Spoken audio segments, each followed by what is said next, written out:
Le 28 avril 1880, Henry McCarthy, alias Billy the Kid, âgé de 21 ans, n'était qu'à quelques jours d'être pendu pour meurtre.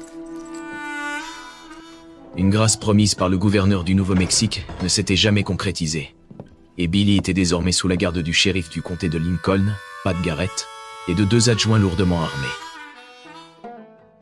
Jeudi soir, vers 6 heures, 2 gardes sont en service. Pat Garrett leur a répété encore et encore en disant « Faut pas se laisser avoir par le charme de ce type. Peu importe à quel point il est charmant. À la première occasion qu'il aura, il vous tuera tous les deux et s'enfuira. » Billy the Kid était extrêmement intelligent. Il parvenait sans cesse à les pousser à le sous-estimer. Il était en fuite devant la loi depuis l'âge de 15 ans. En seulement quelques années, il était devenu l'homme le plus recherché à l'ouest du Pécosse. Diabolisé par une presse populaire déterminée à assainir le Nouveau-Mexique, Billy était dépeint comme un tueur assoiffé de sang, un vaurien impitoyable et résolu à semer l'anarchie. Il a atteint l'âge adulte à l'époque où le mythe du Far West était en train de se forger. À une époque où les hors-la-loi devenaient célèbres du jour au lendemain dans les pages des romans à 10 sous, il s'est fait une place aux côtés d'hommes comme Jesse James, Butch Cassidy et Wyatt Earp. Il était un rebelle, un hors-la-loi, séduisant et charismatique. Mais il faut distinguer le côté romantique et mythique de Billy de la réalité. Il était un tueur de policiers et il a assassiné des gens.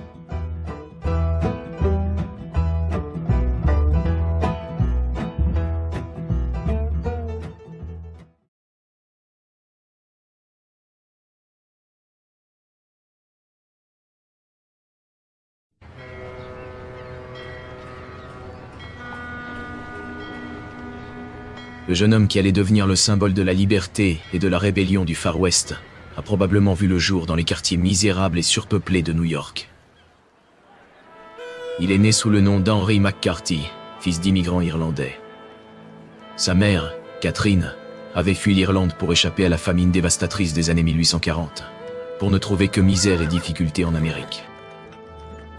On ignore qui était le père de Henry, ou comment il est trépassé.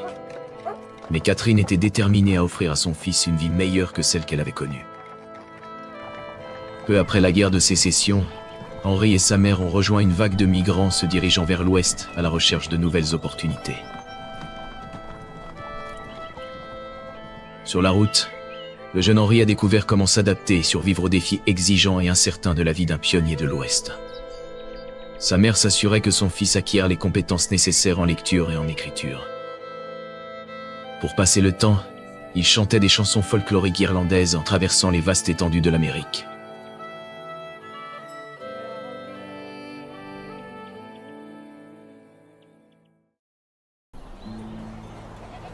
Attiré par la perspective de richesse, Henry, alors âgé de 14 ans, sa mère et son nouveau mari, un prospecteur nommé William Antrim, s'installèrent dans l'isolé poste de Silver City, situé dans le sud-est du Nouveau-Mexique. En 1873, le Nouveau-Mexique était un territoire des États-Unis depuis plus de 2 décennies. Mais pour les colons américains, tout juste arrivés par la piste de Santa Fe, la région ressemblait à un pays étranger exotique. Dans leurs journaux et carnets, on peut percevoir chez les Américains une attitude très condescendante et méprisante envers cette culture locale. Les néo-mexicains avaient la peau sombre, leurs pratiques religieuses étaient mystérieuses, et la civilisation, telle que nous la concevons habituellement, semblait s'arrêter ici. Dans les quartiers animés de la capitale, les discussions des marchands résonnaient en espagnol, en français et en navarro, alors qu'ils échangeaient sur le commerce du bétail. Les habitations rustiques creusées dans les mesas abritaient les Indiens Pueblo, tandis que les Apaches Mescaleros continuaient à parcourir la campagne.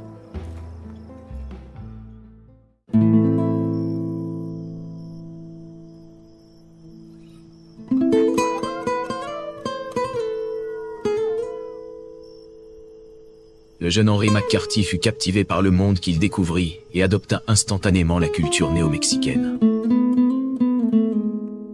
Il devint une figure familière dans le quartier hispanique de Silver City, connu sous le nom de Chihuahua Hill. En l'espace de quelques mois, il parlait couramment l'espagnol. Il se mit à porter des sombreros et des mocassins perlés, et passait ses soirées à apprendre à danser le fandango mexicain.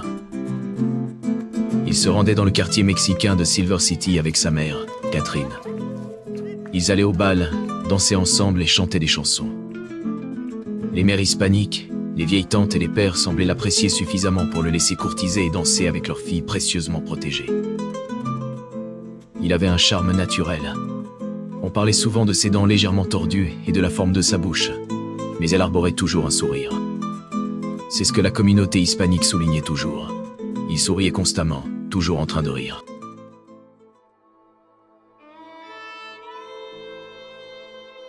À seulement 15 ans, Henri dut faire face à la maladie grave de sa mère, atteinte de tuberculose. Elle avait espéré que l'air sec des montagnes, descendu des rocheuses pour se poser sur les vallées, restaurerait sa santé. Mais la phtisie galopante, comme on l'appelait alors, fut trop implacable pour Catherine. Elle mourut à Silver City, en 1874. Une fois Catherine décédée, le beau-père, William Antrim, ne se soucie guère de l'éducation de son beau-fils. Et il l'abandonne complètement. Orphelin dans une ville minière dure et éphémère, Henri ne tarda pas à chercher les ennuis, ou à ce que les ennuis le trouvent. Dans les saloons et les bordels du centre-ville, il se débrouillait pour gagner quelques dollars de toutes les manières possibles. Le soir, il dormait dans des pensions, entouré d'une rotation constante d'étrangers. L'un d'eux, un voleur de petite envergure et débrouillard nommé Sombrero Jack. L'après-midi du 4 septembre 1875, Henri fit le guet pendant que Sombrero Jack cambriolait une blanchisserie chinoise. Lorsqu'un inventaire minutieux de sa chambre révéla un revolver chargé dissimulé parmi les objets volés, l'évidence était accablante. La découverte ne laissa aucune place au doute, et, en quelques heures à peine, Henri se retrouva menotté, emporté par les autorités. Seul dans une cellule exiguë de 4 mètres sur 5, Henri pouvait entendre l'agitation du centre-ville de Silver City à travers la petite fenêtre grillagée. Il savait qu'il pourrait s'écouler jusqu'à 3 mois avant qu'un juge itinérant n'arrive dans cette région du Nouveau-Mexique. Pour un garçon de 16 ans, cela semblait une éternité. Mais l'un des traits caractéristiques du kid était sa capacité à tromper les gens. Il parvenait à leur faire croire qu'il était insignifiant. Donc, il réussit à amadouer le garde de la prison, qui lui accorda un peu de temps hors de sa cellule. Une fois le champ libre, Henri, qui ne pesait pas plus de 60 kilos avec ses bottes, força son corps frêle à grimper dans la cheminée. S'il était resté sur place, il aurait probablement écopé d'une simple tape sur les doigts.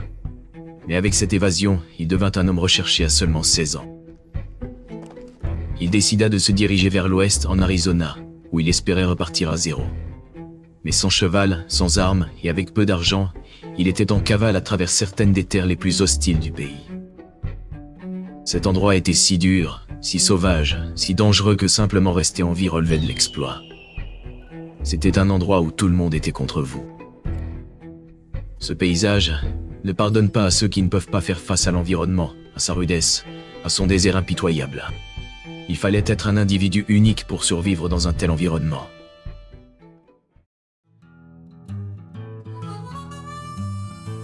Après 800 km de désert impitoyable, Henri arriva dans un poste militaire isolé en Arizona, connu sous le nom de Camp Grant, où il interrompit sa cavale suffisamment longtemps pour chercher un travail honnête. Comme beaucoup de jeunes de son époque, Henri rêvait de devenir un cow-boy. Mais apparemment, il n'était pas très doué dans ce domaine, car le meilleur travail qu'il semblait pouvoir obtenir était celui de cuisinier sur la ligne de ravitaillement. Il le trouvait trop petit et frêle pour travailler aux côtés des autres. Une fois de plus, Henri se retrouva à chercher des moyens de gagner de l'argent par tous les moyens. Il devint un joueur habile et un expert du bonneteau. Il se lia également avec une bande de hors-la-loi chevronnés qui lui enseignèrent les subtilités du vol de chevaux. Bientôt, il gagna suffisamment pour s'offrir l'objet qui lui serait le plus essentiel pour survivre, un revolver.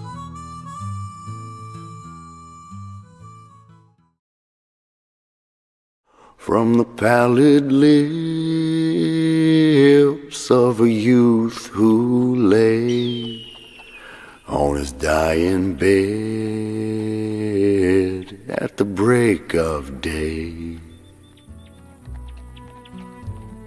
Dans les années qui suivirent son évasion de la prison de Silver City, Henri commença à se faire un nom en tant que hors-la-loi. Il s'était mis à porter une bague de joueur à son petit doigt et des foulards aux couleurs vives autour du cou. Il passait ses nuits à fréquenter d'autres durs dans des saloons bruyants où il hérita du surnom de The Kid. Le soir du 17 août 1877, The Kid franchit une ligne dont il ne pourrait jamais revenir en croisant un voyou local nommé Frank Cahill. Cahill était un véritable fanfaron, bruyant et provocateur. Il trouvait amusant de malmener le petit gars pour divertir les autres clients, mais il le fit une fois de trop. Les choses s'envenimèrent, et Cahill finit par le plaquer au sol et le frapper. Pendant ce temps, The Kid essayait discrètement de saisir le pistolet à sa ceinture. Cahill tenta de l'en empêcher, mais en vain. Un coup dans l'abdomen est une façon terrible de mourir. Cahill mit toute la nuit à succomber à ses blessures, mais à ce moment-là, The Kid avait déjà pris la fuite. C'est une toute autre affaire que de voler quelque chose dans une blanchisserie. Il avait désormais de bonnes raisons de craindre d'être capturé. Il était en cavale, même si en restant, il aurait pu plaider la légitime défense. Mais il n'était pas prêt à prendre ce risque. Il avait subi un baptême rapide et brutal, passant du statut d'orphelin à celui de bandit. Désormais, il ne pouvait compter que sur son intelligence, son revolver et son cheval.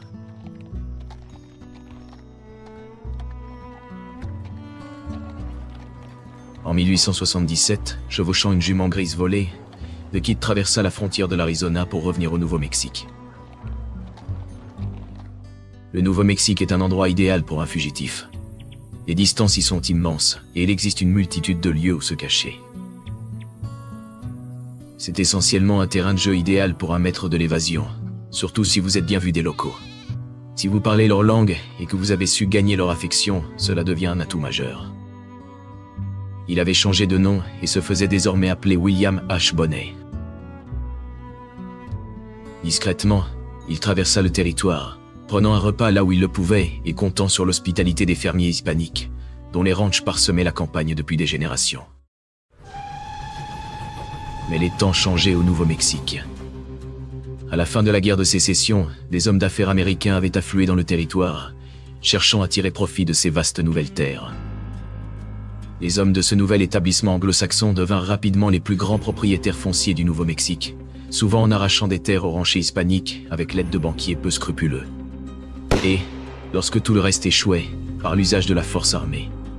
C'était incroyable de voir tout ce que ces hommes contrôlaient.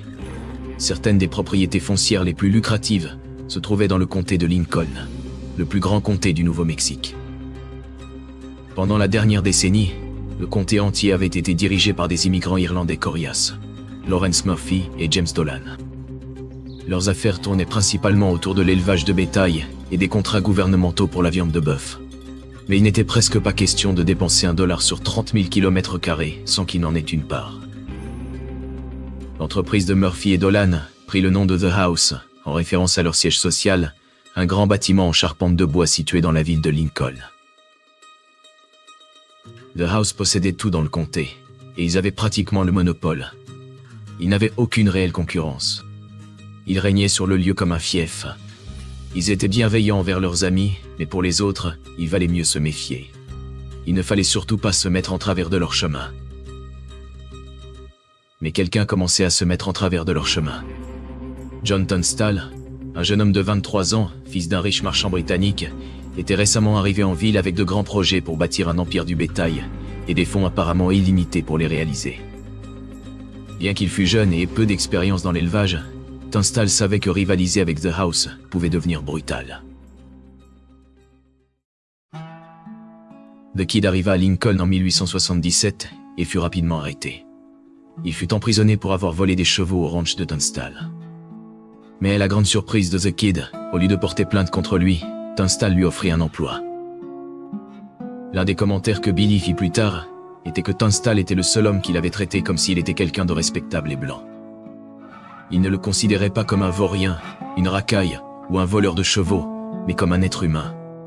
Et pour quelqu'un comme Billy, un adolescent, c'était quelque chose de vraiment, vraiment important.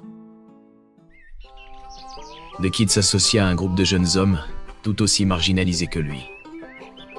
Ces vagabonds parcouraient les plaines, cherchant à survivre en se débrouillant comme ils pouvaient. Ensemble, ils apprirent à devenir de véritables cow-boys. La nuit, Ils racontaient des histoires et dormaient à la belle étoile. Tunstall leur fournissait de l'argent pour qu'ils aient des bottes et des balles. Mais surtout, il leur offrait la promesse d'un avenir. Mais pour Murphy et Dolan, les deux immigrants irlandais qui avaient régné sans partage sur le comté pendant des années, l'idée qu'un Anglais fortuné vienne empiéter sur leur territoire était inconcevable. La première chose à retenir à propos de Murphy et Dolan est qu'ils ont grandi dans la campagne irlandaise. Ils ont vécu ce qui est proportionnellement la famine la plus meurtrière de l'histoire humaine. Une telle expérience ne rend pas les gens gentils, elle les rend incroyablement impitoyables. Elle leur donne une fin extraordinaire, une fin de ne plus jamais revivre cela. The House a concocté un plan pour se débarrasser de Tunstall une fois pour toutes. Ils ont enrôlé le shérif William Brady pour exécuter une ordonnance judiciaire fictive saisissant tous les chevaux et bétail de Tunstall. L'après-midi du 18 février 1878, John Tunstall monta en ville pour contester la revendication sur sa propriété. En route, il se retrouva face à la bande de shérifs. Lorsqu'il découvre Tunstall, il s'avance naturellement pour leur parler. C'était un homme qui croyait véritablement que la loi le protégerait. Il ne lui laisse aucune chance. Il le descend de cheval par balle. C'est ainsi que fonctionne la loi dans le comté de Lincoln. L'un d'eux est descendu de cheval, s'est approché et a tiré une balle dans sa tête. Puis, par pure méchanceté, ils ont abattu son cheval. Ils ont disposé les corps comme si l'homme et le cheval prenaient une sieste ensemble. Ils ont placé le chapeau de Tunstall sous la tête du cheval et plié le manteau de Tunstall sous sa tête, et ils pensaient que c'était une bonne blague. Le gang de Tunstall récupéra son corps sans vie et l'enterra sur son ranch. Pour Billy, cet événement révéla une vérité brutale sur le fonctionnement du monde au Nouveau-Mexique. À ses yeux, Murphy, Dolan, la maison et tout le système étaient irrémédiablement corrompus. Il conclut un pacte avec Dick Brower, Doc Scurlock et les autres hommes qui avaient travaillé pour Tunstall. Ensemble, ils formèrent leur propre armée de cow-boys. Se faisant appeler les régulateurs, ils jurèrent de rendre leur propre justice, déterminés à faire payer ceux responsables de la mort de Tunstall. Billy avait une qualité qui surpassait toutes les autres, sa loyauté. Il était profondément loyal envers tous ceux qui lui donnaient l'occasion de l'être. Et lorsque Tunstall fut tué, cette loyauté se transforma en une détermination féroce. Billy était animé par un seul objectif, obtenir vengeance pour l'homme qui lui avait donné une chance et l'avait traité avec respect. Il était déterminé à traquer chaque homme impliqué dans le meurtre de Tunstall. Il avait une liste bien précise de cibles qu'il comptait éliminer, une par une, pour rendre justice à son mentor tombé. En tête de leur liste figurait William Brady, le shérif du comté de Lincoln, que le groupe tenait pour responsable d'avoir ordonné le meurtre de Tunstall. Le 1er avril 1878, les régulateurs ont enfin eu l'occasion de régler leur compte.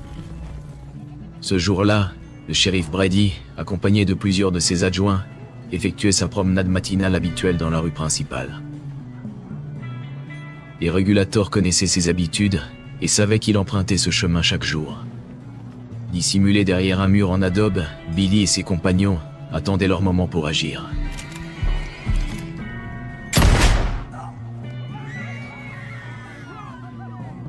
C'était un assassinat, il n'y a pas de doute là-dessus. Mais pourquoi aurait-il pensé que Brady méritait mieux après qu'il ait envoyé des tueurs connus pour assassiner Tunstall? Brady était un meurtrier, même s'il portait une étoile de shérif. Ils pensèrent que la seule façon d'obtenir une véritable justice dans cette région était d'éliminer l'ancienne loi et d'imposer leur propre justice.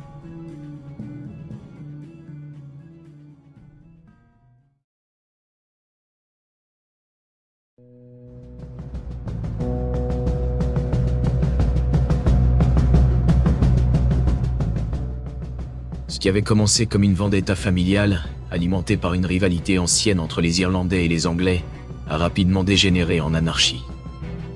Les régulateurs et la maison se livraient à une véritable guerre de gangs, s'embusquant mutuellement dans la campagne et s'affrontant au cœur de la ville. À chaque confrontation, le nombre de morts ne cessait d'augmenter. En seulement quelques semaines de combat, la presse a commencé à appeler ce conflit la guerre du comté de Lincoln. Il y avait beaucoup de ressentiment dans cette situation. Et bien sûr, cela n'est pas unique aux Irlandais et à l'anglais Tunstall, Mais il y avait également beaucoup de tensions entre les Mescaleros et les Hispaniques. Il ne fallait pas grand-chose pour déclencher une dispute, et c'est pourquoi tant de cadavres s'accumulaient si rapidement. La loi s'était complètement effondrée dans le comté de Lincoln. Il n'y avait vraiment plus aucune apparence d'ordre ou de justice. Chaque fils de chien là-bas voulait tuer quelqu'un. The Kid a vu beaucoup de ses amis mourir dans cette violence incessante. Simplement en restant en vie, il est devenu l'un des leaders des régulateurs. Et ce faisant, il s'est forgé une réputation de combattant redoutable. Ce qui est remarquable chez Billy, c'est qu'il était le seul parmi les soldats à participer à chaque escarmouche. Chaque combat, chaque confrontation. Il était toujours là, et il ne cessait de s'améliorer. Il se laisse complètement entraîner par la logique de ce conflit, et il agit comme l'ont fait les jeunes de son âge à travers l'histoire, c'est-à-dire qu'il se bat pour les morts. Il continue parce que ses amis ont été tués. C'est une guerre extrêmement intense et incroyablement intime. Se fondant dans l'obscurité des nuits du Nouveau-Mexique, The Kid trouvait toujours réconfort et refuge auprès des éleveurs hispaniques. Dans les petites fermes de moutons autour de Lincoln, il devenait une figure héroïque dans une autre lutte. Les Hispaniques voyaient en lui quelqu'un qui combattait leurs ennemis. Les personnes contre lesquelles il se battait, même celles qui étaient du côté de la loi, étaient des escrocs. Et les Hispaniques le savaient. Ce n'étaient pas de nobles citoyens exemplaires qui étaient abattus. Il s'attaquait à des individus qui avaient volé tout un pays. Il luttait contre ceux qui leur avaient dérobé leurs terres. Les Hispaniques lui offraient un abri et le cachaient. Ils ont su utiliser The Kid et façonner un héros à une époque où les héros se faisaient rares, une époque où il n'en avait pas. 5 mois après le meurtre de Tunstall, la violence de la guerre du comté de Lincoln atteignit son apogée. Un siège sanglant au centre de Lincoln, connu sous le nom de la Grande Tuerie, fit 5 morts supplémentaires. Pour les politiciens et hommes d'affaires américains inquiets dans le territoire, la violence des justiciers nuisait aux affaires et devait être stoppée. Par conséquent, des inculpations furent prononcées contre The Kid et 3 autres régulateurs pour le meurtre du shérif Brady. Pourtant, le bain de sang continua sans relâche. Tous ces meurtres et ce chaos finirent naturellement par parvenir jusqu'à Washington. Et la réponse du gouvernement fédéral fut claire. Il fallait y mettre un terme. Le président Rutherford Hayes prit personnellement les choses en main en désignant un nouveau gouverneur pour le territoire du Nouveau-Mexique, l'ancien général de l'armée de l'Union, Lewis Wallace. Il commença à recueillir les témoignages de tout le monde. Il voulait savoir qui avait tué qui et quand, mais personne n'osait témoigner. Tout le monde avait peur. Finalement, il trouva un témoin disposé à témoigner.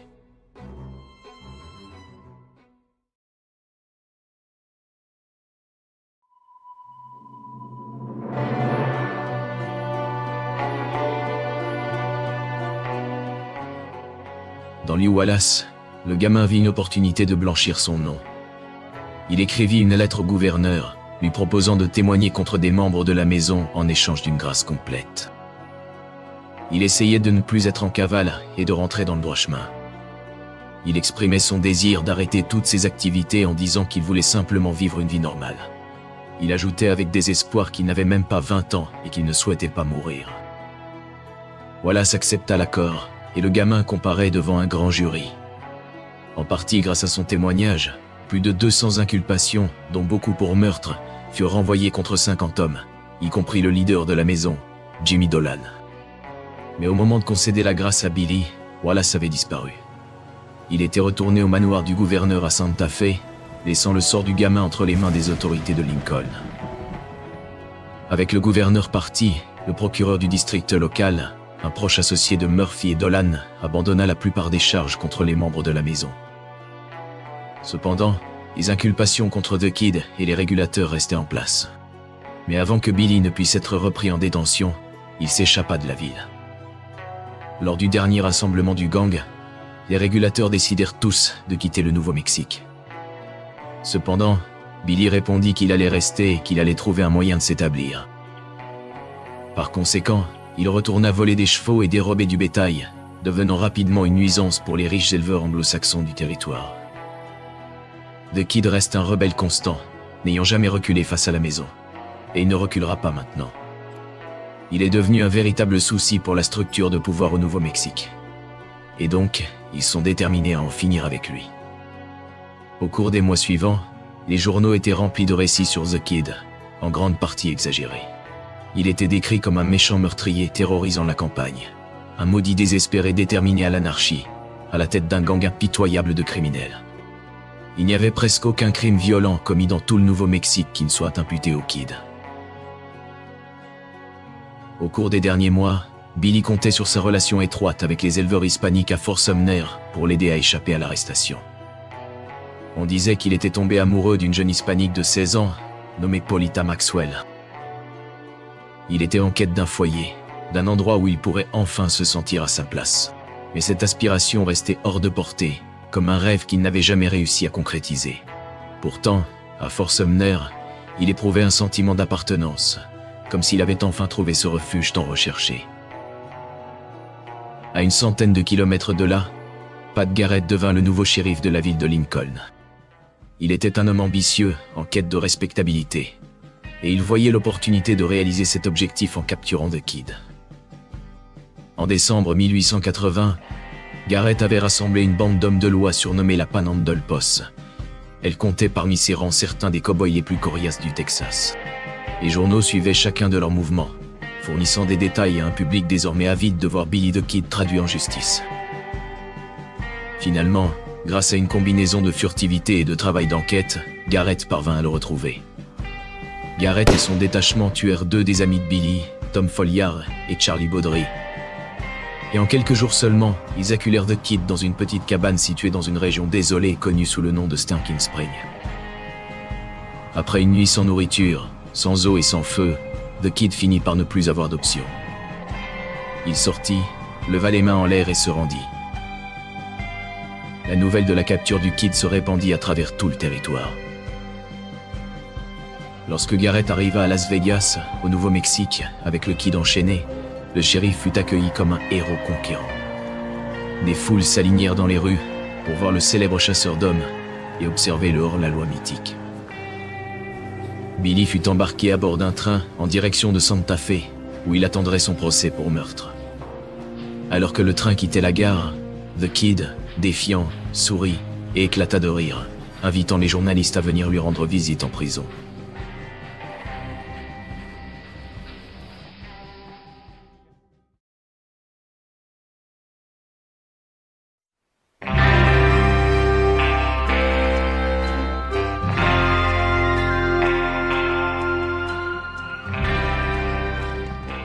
Billy fut reconnu coupable de meurtre au premier degré pour l'assassinat du shérif Brady. Il fut renvoyé à Lincoln sous la garde de Pat Garrett et de 2 adjoints lourdement armés, James Bell et Bob Olinger. À seulement 21 ans, il était un homme condamné, prévu pour être pendu dans quelques jours. Mais il était certain qu'il allait s'en sortir. Tout ce qu'il avait à faire, c'était saisir l'opportunité quand elle se présenterait. L'après-midi du 28 avril 1880, Garrett était hors de la ville pour des affaires du comté et Bob Olinger était de l'autre côté de la rue en train de dîner. The Kid prétexte un besoin pressant d'aller aux toilettes extérieures et Bell accepte de l'accompagner sans poser de questions. Une fois de retour à l'intérieur, alors qu'ils atteignent le sommet des escaliers, The Kid prend l'avantage sur Bell. Billy s'empare du pistolet de Bell. Pris de panique, Bell commence à descendre les escaliers en courant. Mais avant qu'il puisse s'échapper, Billy lui inflige une blessure mortelle. Il prend le fusil de Bob Olinger et court vers l'une des fenêtres, d'où il peut voir de l'autre côté de la rue, s'attendant à ce qu'Olinger ait probablement entendu les coups de feu. En entendant le coup de feu, Olinger a couru depuis la pension. Soudain, il entendit une voix venant d'en haut depuis la fenêtre disant « Salut, Bob !» Il est touché par 36 chevrotines, soit environ 100 grammes de plomb. Il est mort avant même d'atteindre le sol. Au moment où il quitte la prison à cheval, alors qu'il disparaît de la vue, il passe alors dans la légende à cet instant. Sa fuite ferait moins d'une journée pour devenir la une des journaux à travers le pays. Il est devenu mondialement célèbre, car instantanément, les gens connaissaient Billy et ce qu'il avait fait. Il fut glorifié et transformé en un personnage mythique. Il y a quelques années à peine, il n'était qu'un jeune orphelin frêle de New York. Maintenant, Billy était l'homme le plus craint du Nouveau-Mexique. Il savait que ce ne serait pas longtemps avant que quelqu'un ne vienne le chercher, mais il refusait toujours de quitter le territoire. Ses amis le pressaient de partir, de ne pas laisser le soleil se coucher sur lui au Nouveau-Mexique. Mais il ne fit aucun effort pour s'échapper, bien qu'il aurait pu. Tout le monde savait exactement pourquoi il faisait cela. 2 mots. Polita Maxwell, sa véritable amour. Il n'allait pas descendre au Mexique. C'était ce qu'il y avait de plus intelligent à faire, mais parfois, un jeune homme n'est pas toujours raisonnable. Parfois le cœur commande, et je pense que c'était certainement le cas ici.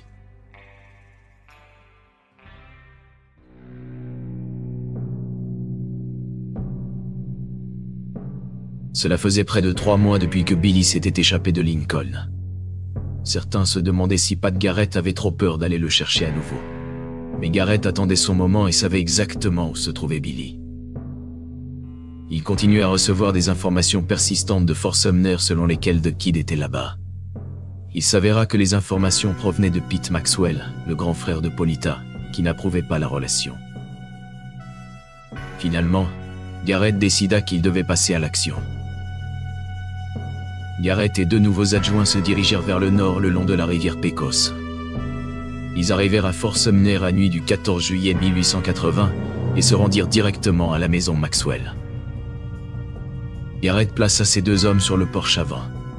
Pour ne pas être remarqué, il s'introduisit par l'arrière et trouva son chemin jusqu'à la chambre de Pete Maxwell. Au même moment, Billy approchait du porche où se tenaient les hommes de Garrett. Il aperçut 2 silhouettes accroupies et demanda qui c'était, mais aucune réponse ne suivit. The Kid recula encore, et finit par se retrouver dans l'encadrement de la porte. Garrett leva son arme, pointant droit sur Billy the Kid, puis il tira. Billy tomba lourdement sur le sol, les yeux écarquillés, une question encore hésitante sur ses lèvres.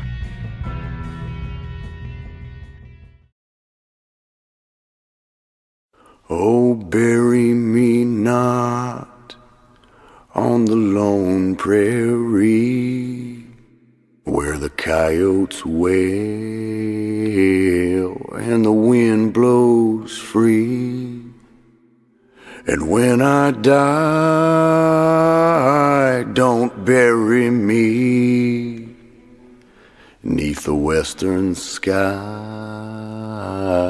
on the lone prairie. Les habitants de la communauté locale étaient horrifiés par ce qui s'était passé. Ils aimaient vraiment Billy. Ils ressentaient qu'il était l'un des leurs. La nouvelle de sa mort se répandit rapidement. Des prédicateurs aux chairs jusqu'aux enfants dans les cours d'école. Tous racontaient comment le légendaire hors-la-loi Billy the Kid avait été abattu.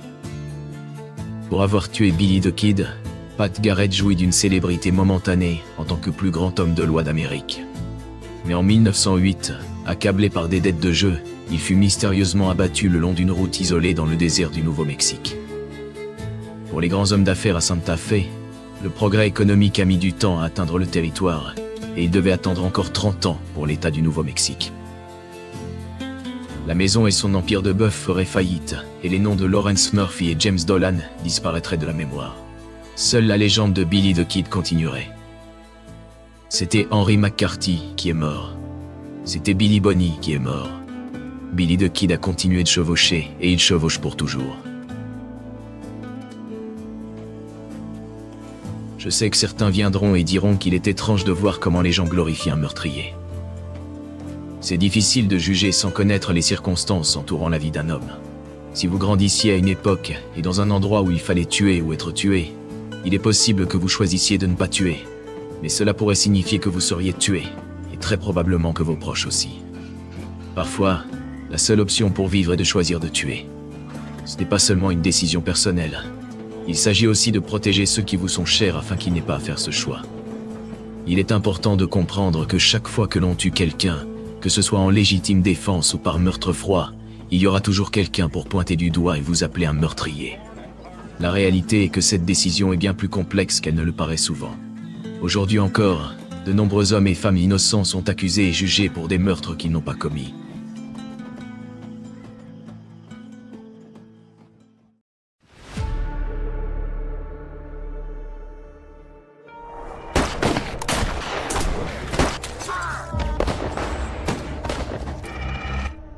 Ce type-là, c'est moi, Wyatt Earp. le vaurien le plus coriace de tout l'Ouest. Et à cet instant précis, je suis en plein cœur de ce qu'allait devenir la fusillade la plus célèbre de toute l'histoire. Vous en avez peut-être déjà entendu parler. La fusillade d'Oke Corral. Et voici ce que vous ne savez probablement pas. Cette fusillade n'était pas la fin de l'histoire. Oh, que non. C'était seulement le début. Après ça, toute ma famille a été prise pour cible. Un à un, ils ont été tués en représailles. Et moi, j'étais consumé par une seule chose, la vengeance. J'allais tous les descendre, un par un. Ce qui n'était qu'une querelle de petite ville est devenu une affaire nationale. Si grave que même le président des États-Unis a senti qu'il devait intervenir. Les tensions étaient telles qu'on était à 2 doigts d'une nouvelle guerre civile. Une guerre dont personne ne parle. Et pourtant, elle allait décider de l'avenir de l'Ouest. Et d'une certaine manière, de l'avenir de toute l'Amérique.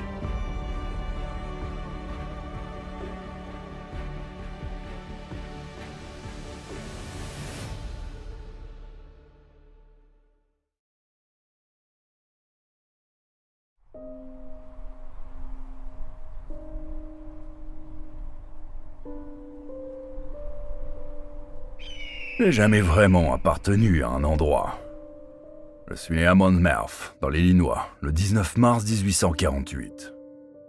Mon père, Nicholas Earp, et ma mère, Virginia Cooksey, ont eu 8 enfants. J'étais le 3e. Il y avait eu James, Virgil, Martha, moi, Morgan, Warren, Virginia Ann et Adelia.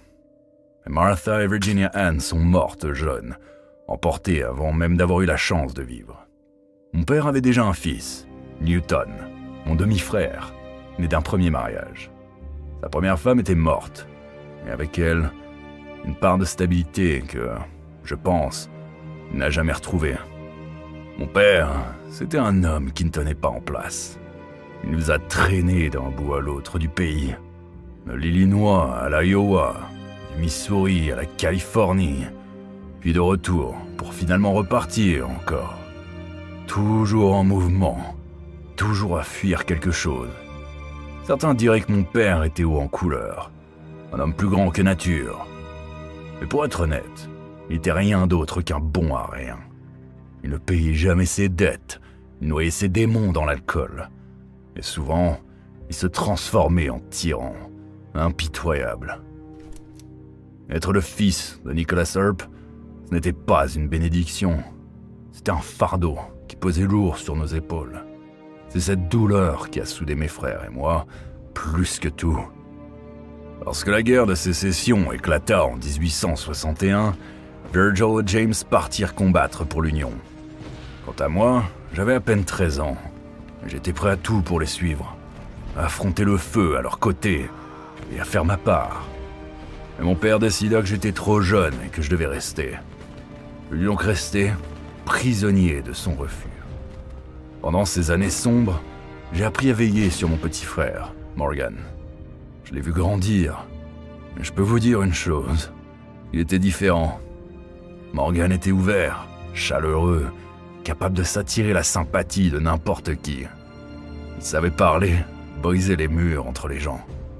Moi, c'était tout l'inverse. J'étais plus fermé, plus sombre. Je ne riais pas. Je n'avais pas ce don d'aller vers les autres. Je restais en retrait, j'observais, je me méfiais. Puis en mai 1864, encore un départ. Mon père a levé une caravane, et cette fois-ci, on visait l'ouest. 3 familles nous accompagnaient, les Rousseau, les Curtis, les Hamilton, et nous, les Earp. Ensemble, nous avons affronté les étendues sauvages, la poussière, les obstacles et les silences. Après des mois de route, nous avons finalement atteint San Bernardino, en Californie. Je ne le savais pas encore, mais cette traversée en a laissé une empreinte durable. Elle forgeait en moi un caractère de nomade. Un homme fait pour la route, jamais vraiment enraciné, ni tout à fait à sa place nulle part. Le temps de poser nos maigres valises, une autre nouvelle est venue bouleverser l'ordre du monde. Quelques mois plus tard, La reddition des Confédérés à Appomattox mettait officiellement fin à la guerre. Cette victoire dépassait largement le cadre militaire. Elle marquait le début d'un bouleversement national.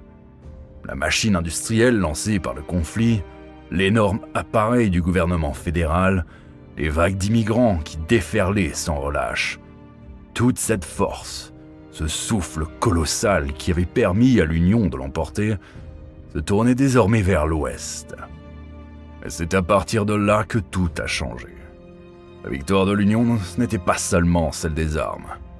Elle incarnait aussi l'ordre, l'intégration, le progrès. Une nouvelle idée prenait forme, celle de dompter l'Ouest, de le civiliser, de le soumettre aux lois du Nord. Et moi, j'étais là, au tout début. Pas encore un homme, mais déjà témoin de la fin d'un monde. D'un monde balayé pour faire place à autre chose, de plus rapide, de plus organisé, mais surtout de plus brutal. Alors, à 17 ans, j'ai quitté la maison. Sans plan, sans destination, juste moi, ma selle et l'Ouest qui s'ouvraient devant moi comme une promesse silencieuse. C'était le commencement de l'expansion. L'Amérique tendait ses longues mains avides vers les plaines, les montagnes, les déserts.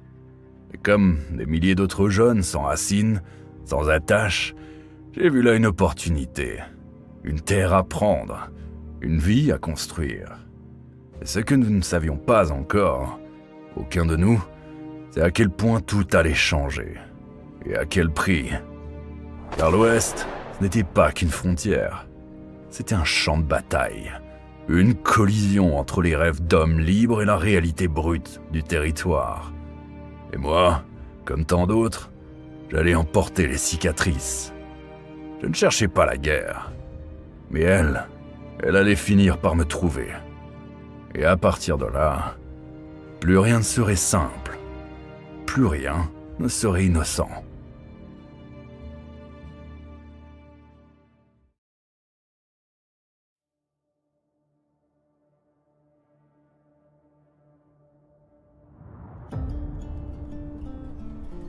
Suite à mon départ, j'ai traversé plusieurs villes qu'on appelait les Hell on Wheels. Des villes de fortune qui poussaient comme des champignons devant l'avancée du chemin de fer de l'Union Pacific. C'était des endroits durs, peuplés de joueurs, de tenanciers, de saloons, de prostituées et de toute une faune de prédateurs qui vivaient sur le dos des ouvriers du rail. J'ai passé des années dans ces camps à voir le pire comme le meilleur de ce que l'Ouest avait à offrir. En 1869, j'avais 21 ans, déjà bien endurci par cette vie de labeur et d'errance. J'avais traversé le continent, trimballé des marchandises, posé des rails pour le chemin de fer transcontinental. Cette même année, j'ai rejoint mes frères Virgil et Morgan chez notre père, à Lamar, dans le Missouri. Pour la première fois, j'ai tenté de poser mes valises, de mener une existence plus stable. Je suis devenu constable de la ville. Et c'est là que j'ai rencontré Urilla Sutherland, la fille du propriétaire d'un hôtel local. Elle était belle, douce, et je crois que j'étais prêt à changer pour elle. Mon poste me donnait un semblant de respectabilité, et j'arrondissais les angles en logeant mes prisonniers dans l'hôtel de son père. On s'est mariés au début de 1870, et à l'été, elle attendait notre enfant. On avait acheté un terrain à la sortie de la ville, on rêvait d'une petite maison, d'une vie simple, loin du vacarme et des bagarres de l'Ouest. Et ce rêve n'a pas duré. Quelques mois plus tard, Urilla est tombée malade, un typhoïde, et avec elle, notre enfant. En une poignée de jours, j'ai tout perdu. Elle, le bébé, et tout ce que j'essayais de devenir. Je me suis éteint. Et dans ce vide, j'ai replongé dans ce que je connaissais trop bien. Les saloons, les cartes, les bordels. Le genre d'endroit où personne ne vous demande comment vous allez. En un rien de temps, je me suis retrouvé en prison, accusé de vol de chevaux en territoire indien. Je ne comptais pas moisir dans une cellule. Une nuit, j'ai grimpé par le toit et pris la fuite. Direction Peoria, dans l'Illinois. Là-bas, j'ai pas fait mieux. 3 arrestations liées à la prostitution. Est-ce que j'étais un macro? Je ne sais pas. Disons que j'étais plutôt un homme de main. Quand un client faisait des problèmes, je m'occupais de lui, sans faire dans la dentelle. Je vivais dans une chambre étroite, sur un bordel flottant, sur la rivière Illinois. Ma compagne du moment, que certains appelaient ma femme, vendait son corps pendant que je tuais le temps, faute de savoir faire autre chose.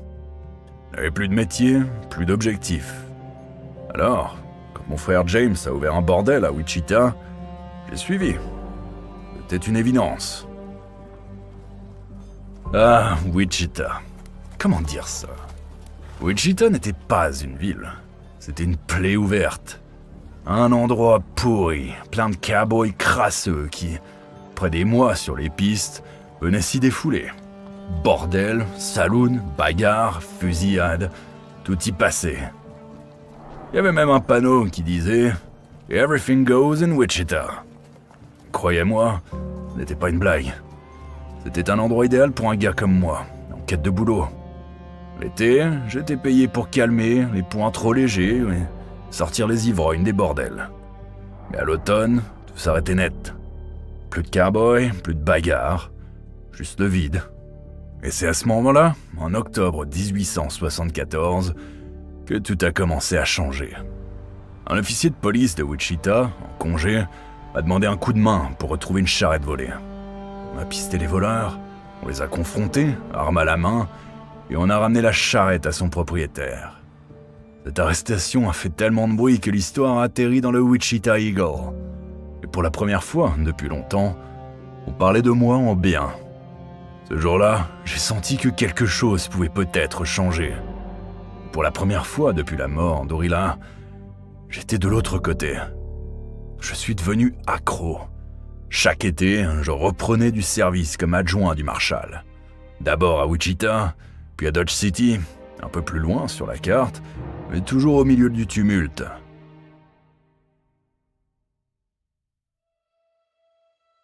Être homme de loi dans ces endroits, c'est pas ce que vous imaginez. Mon boulot, c'était pas d'arrêter les criminels ou de faire respecter la loi à la lettre. Non. Mon vrai boulot, c'était d'éviter que les cowboys ne fassent trop de conneries.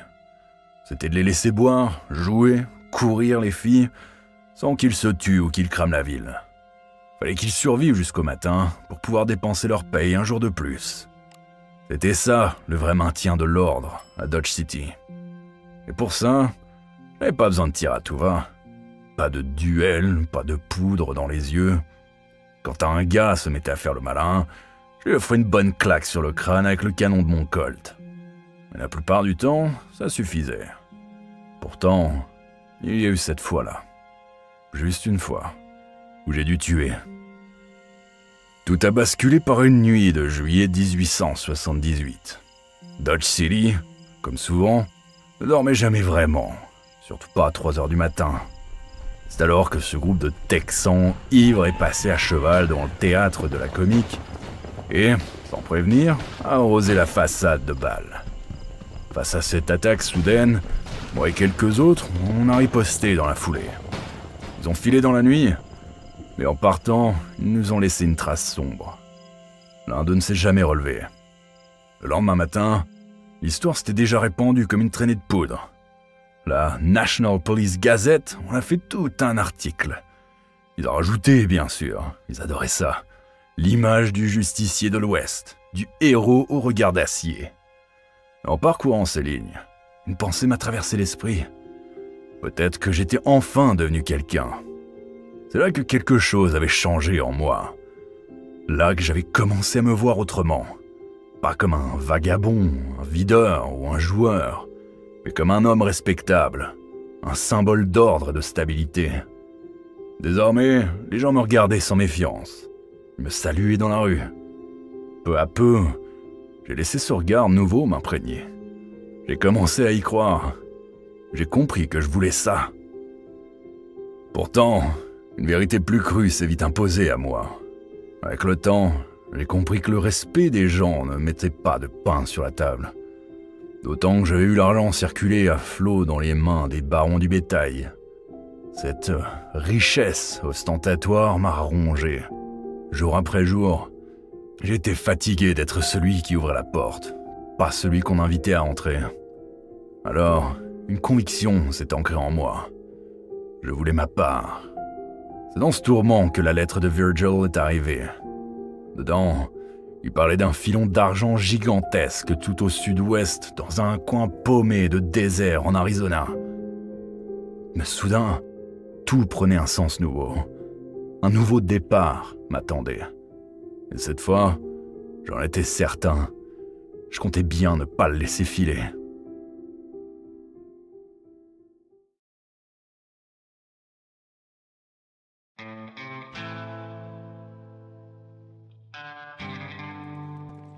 À l'automne 1879, j'ai refait mes bagages, encore une fois, et j'ai traversé le pays pour rejoindre mes frères. Destination, Tombstone, le dernier né des boomtowns de l'Ouest. À entendre ce nom, la pierre tombale, on aurait cru à une sinistre plaisanterie. Je m'attendais presque à trouver un champ de croix sous le soleil de l'Arizona. Mais en arrivant sur place, le choc fut total. Ce que j'ai trouvé là-bas était tout sauf un cimetière. Quand on pense à une ville de l'Ouest, on imagine un coin paumé, sec, poussiéreux, sans foi ni loi. Un décor de vieux film avec des chiens errants et des pendus qui balancent au vent. Tombstone, c'était pas ça. C'était un joyau en plein désert. Une oasis de culture et de raffinement. Il y avait des bibliothèques, des librairies, des salons de lecture. Même un bar à huîtres, si vous pouvez le croire. Des huîtres, en plein Arizona. Ça vous donne une idée du genre d'endroit que c'était. Mais toute cette richesse, ce confort, cette exubérance n'avait qu'une seule et unique origine. L'argent. Pas celui qu'on gagne, non. Celui qu'on extrait. Près de 1000 tonnes d'argent dormaient dans les collines autour de Tombstone. De quoi faire tourner les têtes. Les prospecteurs, les rêveurs, les crapules, les commerçants, les banquiers, les étrangers venus d'Angleterre, de Chine, d'Amérique du Sud. Tout le monde affluait, les poches vides et les yeux pleins d'illusions. Tombstone voulait se rêver en grande cité de l'Ouest. Et, à bien des égards, elle l'était devenue. Il y avait des dames bien mises, des ministres du culte, des hommes de loi, des épouses tirées à 4 épingles, une élite victorienne qui posait les règles du bon goût et de la moralité. Mais derrière les vitrines élégantes, il y avait aussi la boue, la sueur, la peur, les armes, et tous ces types qui dormaient avec leurs bottes sous la tête et leurs revolvers dans la main. La ville était à la fois civilisée et brutale, raffinée et sauvage. Et tout cela tenait ensemble par un équilibre instable. Quand je suis arrivé, il n'y avait que quelques centaines d'âmes. 2 ans plus tard, on en comptait plus de 7000. Et moi, je n'avais jamais rien vu de tel. Des mets exotiques dans les restaurants, des plats français, des whiskies importés, des salons luxueux, une salle de bowling, et même un glacier sur la 4e rue. Oui, vous avez bien entendu. De la glace, dans le désert, en 1880. On vivait l'âge doré. L'Amérique se construisait à coups de dynamite et de dollars. Je vous le dis franchement, je n'avais plus envie de porter l'étoile. J'en avais eu ma dose au Kansas. Moi, je voulais gagner.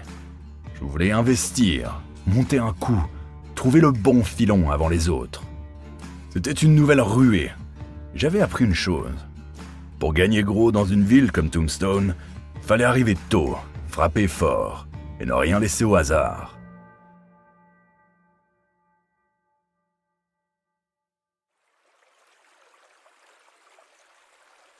Quand on est arrivé à Tombstone, ça faisait à peine 2 ans qu'on avait découvert de l'argent dans les collines.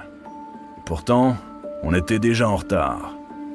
Les chercheurs solitaires des premiers jours, ceux qui creusaient avec leurs mains calleuses et leurs espoirs fous, avaient été balayés, remplacés par les compagnies minières tentaculaires, financées par des capitalistes de New York, San Francisco ou même Londres. C'était devenu une guerre industrielle. Et nous, les Earp, on était arrivés trop tard, sans capital, sans réseau, sans vrai plan. On avait débarqué avec 2 wagons qu'on comptait transformer en diligence. Mais à peine le temps de s'installer que les concurrents ont commencé à saboter les attelages, à empoisonner les chevaux. Une vraie guerre de territoire. Et dans ce genre de guerre, celui qui n'a pas les moyens, vend. Alors on a vendu. Puis un jour, comme souvent dans ces coins-là, ils cherchaient quelqu'un pour monter sur la diligence avec un fusil à canon scié. Bonne paye, pas de question. Alors, sans bargouiner, on n'a pas réfléchi longtemps. Et voilà comment je me suis retrouvé, une fois de plus, à faire le job que je voulais éviter. Maintenir l'ordre, protéger les convois, affronter le danger. Pourtant, le destin semblait me tendre une autre perche. Quelques mois plus tard, à l'été 1880, l'occasion s'est présentée sous une forme plus officielle. On m'a proposé un poste de shérif adjoint dans le comté de Pima. Cette fois, c'était différent. Je me suis dit que le moment était venu de sortir définitivement de la boue et de reprendre le badge. Mais je n'avais pas prévu à quel point la politique de Tombstone pouvait être un champ de mine. Tombstone était divisé en deux.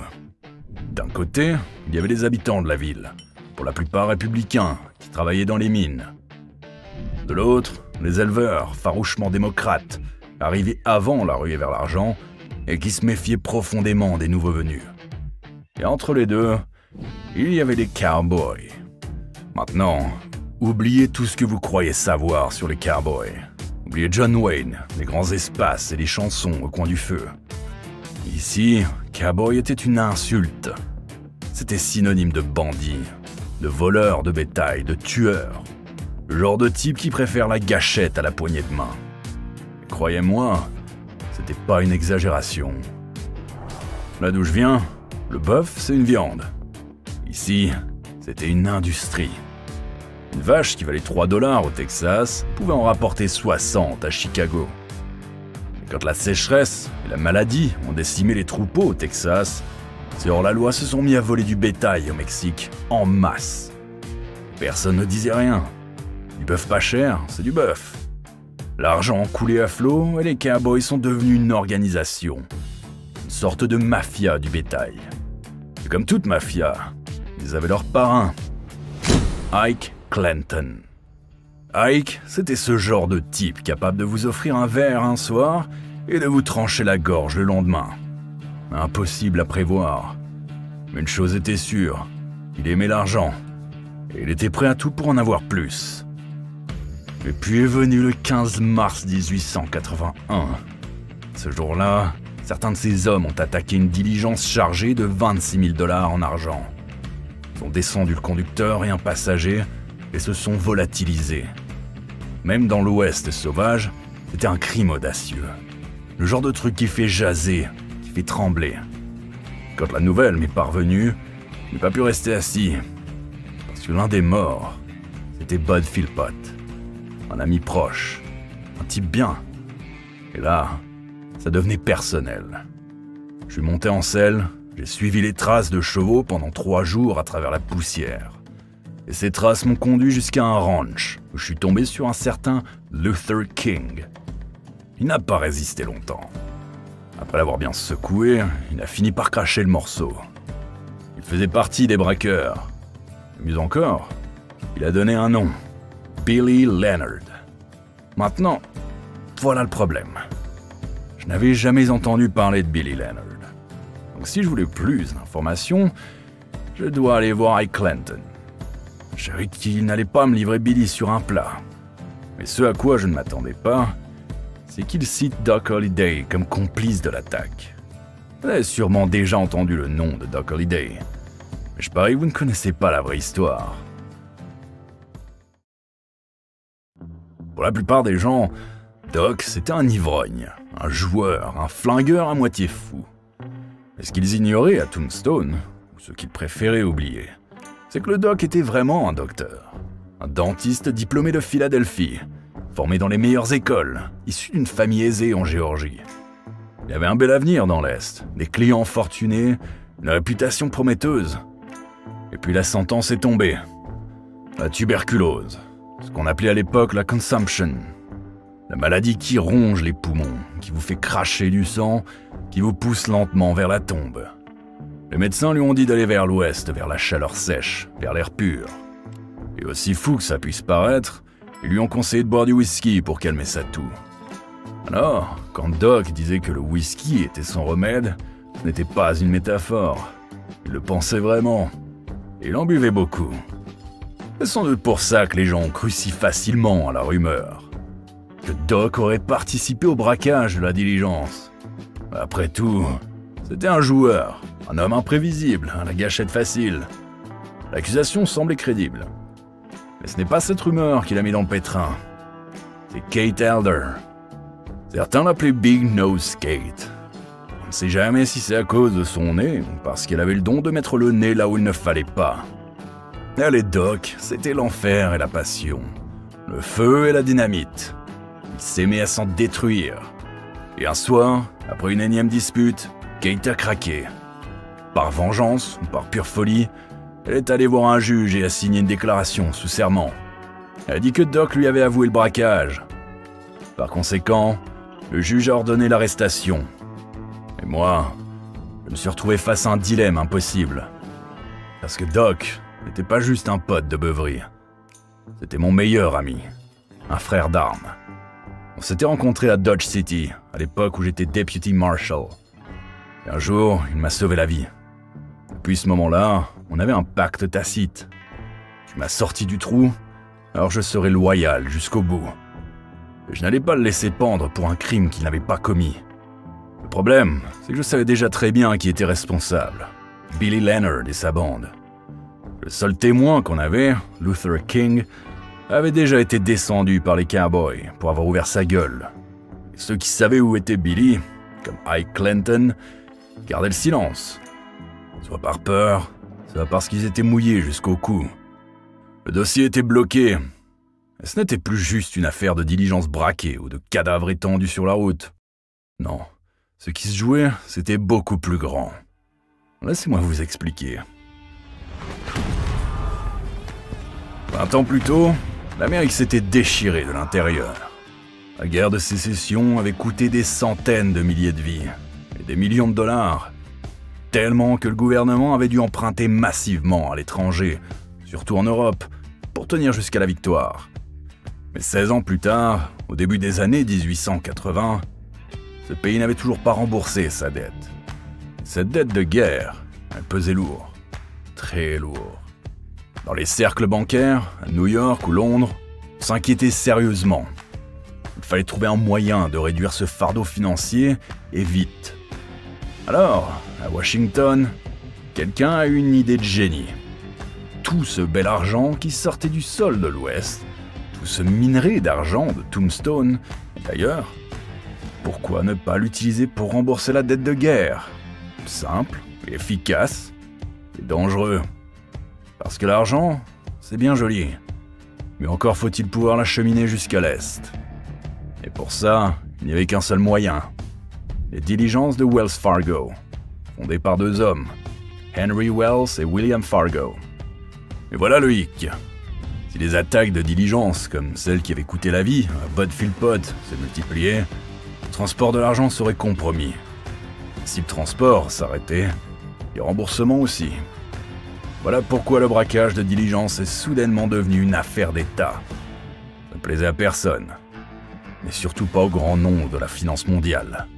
Prince de Galles, Lord Rothschild, même John Pierpont Morgan en personne. Je vous entends, mais qu'est-ce que tout ça a à voir avec moi, avec Tombstone?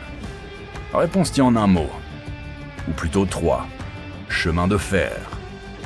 À l'époque, les chemins de fer représentaient environ 80% de la bourse américaine. C'était l'industrie centrale, le nerf de la guerre. Mais l'ensemble était mal géré, corrompu, au bord du gouffre. Et JP Morgan, lui, pensait qu'il pouvait sauver le système. Mais pour ça, il devait d'abord le posséder. Or, pour posséder les chemins de fer, il avait besoin de liquidités massives. Et seul Lord Rothschild à Londres pouvait fournir cet argent. Le problème, Rothschild trouvait l'Amérique trop instable, trop risquée, trop de meurtres, trop d'anarchie. Mais donc, chaque diligence braquée dans le désert d'Arizona venait saboter les efforts de Morgan à des milliers de kilomètres. Voilà pourquoi cette affaire de braquage nous dépassait tous. Voilà pourquoi, en quelques jours à peine, une récompense colossale fut affichée dans l'Ouest. 6 000 $ pour la capture des voleurs. C'est là que j'ai vu une ouverture. Je suis allé droit voir Ike Clanton. Je connaissais son genre. Cupide, lâche et prêt à tout pour du fric. Alors je lui ai proposé un marché. 6 000 $. Tout ce qu'il avait à faire, c'était me livrer Billy Leonard. Et sans surprise, Ike a accepté. Il était prêt à trahir ses propres hommes si ça pouvait lui rapporter gros. Je le savais. Je l'avais anticipé. Il m'a donné l'endroit exact où trouver Leonard et sa bande. Et quand j'y suis arrivé, c'était trop tard. Un groupe de ranchers en colère, animés par la vengeance, les avait abattus avant moi. La chasse était terminée. Il restait un dernier problème. Doc Holliday. Il était toujours en prison, accusé à tort d'avoir participé au braquage. Heureusement pour lui, Kate Elder, après avoir cuvé sa rage, est revenue sur ses accusations. Elle a retiré son affidavit et Doc a été libéré. L'affaire était close. Justice avait été rendue. Enfin, presque. Parce que voilà, le pacte avec Ike n'était valable que si Billy Leonard était capturé vivant. Et maintenant qu'il était mort, plus un sou pour Clanton. Mais pire encore, Ike était convaincu que Doc était au courant de tout et qu'il parlait. Il devenait paranoïaque. Il pensait que tout le monde allait découvrir qu'il avait trahi ses propres hommes. Et dans ce monde-là, être un mouchard, c'est pire que la mort. Alors, Ike a bu. Toute la nuit. À se remplir de colère, de honte et de whisky. Et au matin, il s'est pointé en ville avec un 6 coups à la ceinture, menaçant de me tuer moi, Doc et tous ceux qui se mettraient en travers. Pour moi et mes frères, c'était juste Ike qui parlait sous l'alcool. Alors on l'a placé en cellule, histoire de lui faire passer la gueule de bois. Au matin, une fois le tribunal ouvert, le juge l'a condamné à 25 $ d'amende pour menace et lui a dit de quitter Tombstone. Mais Ike, il n'allait nulle part. Oh que non. Il avait, comme on dit, des affaires inachevées.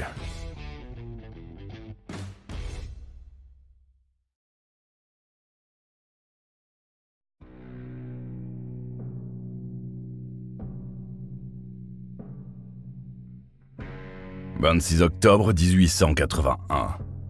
Ce matin-là, la dernière chose dont Ike Clanton avait besoin, c'était que son petit frère Billy vienne le sermonner. Billy était tout l'opposé de Ike. Calme, réfléchi, prudent. Un type qui pense avant d'agir. Du moins, c'est ce qu'il disait de lui-même. Mais aux yeux d'Ike, cette prétendue prudence n'était rien d'autre que de la lâcheté. Pourtant, Billy a fait ce qu'il fallait. Il a organisé un point de repli. Il a demandé à 4 des cowboys les plus redoutés de se rassembler à l'endroit où ils gardaient leurs chevaux, à Loquet Corral. Billy voulait juste sortir Ike de la ville, le faire disparaître quelques jours, le temps que les choses se calment. Mais Ike ne pensait plus droit. Il était convaincu que j'allais parler, que j'allais révéler à tout le monde qu'il m'avait vendu Billy Leonard. Et si les cowboys apprenaient qu'il avait balancé, il finirait comme Luther King, une balle dans le dos. Mais ce que Ike ne comprenait pas, c'est que personne n'avait rien dit. C'était tout dans sa tête.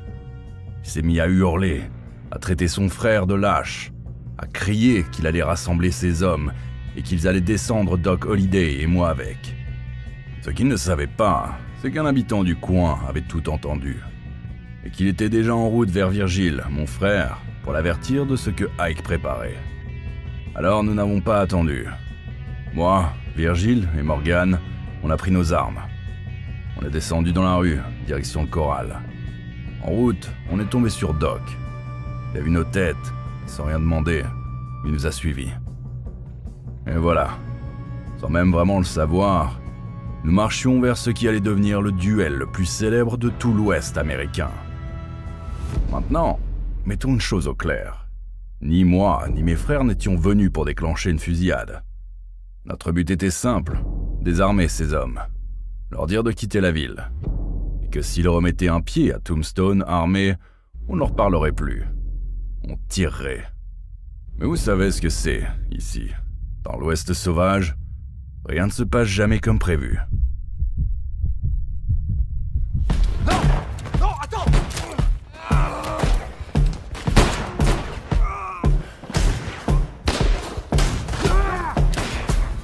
Wyatt, me suis pas, ça suffit, je suis pas! Dégage-toi là!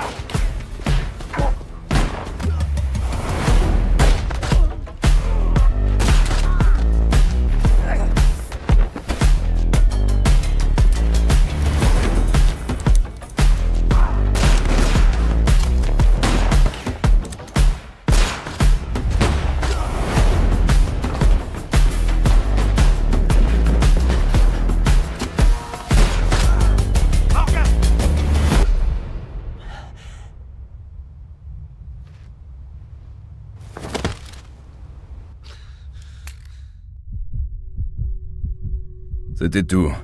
Pas plus de 30 secondes. Une éternité de tension résolue en une poignée de coups de feu. Et pourtant, cette fusillade allait devenir la plus célèbre de toute l'histoire de l'Ouest. 30 secondes qui allaient tout changer. Pour moi, pour mes frères et pour l'Amérique. 3 cowboys étaient morts. Les frères Tom et Frank McLaury et Billy Clanton, le petit frère d'Ike Clanton. Virgil avait été touché à la jambe. Morgan grièvement blessé à l'épaule et Doc Holliday effleuré par une balle. Maintenant, vous pensez que nous nous en sommes sortis sans perte majeure. Mais laissez-moi vous dire qu'en 1881, une blessure par balle, c'était souvent une condamnation à mort. Quand on avait besoin d'une opération, mourir semblait parfois être une meilleure option. C'était brutal, barbare, et les chances de survivre à une blessure par balle étaient proches de zéro.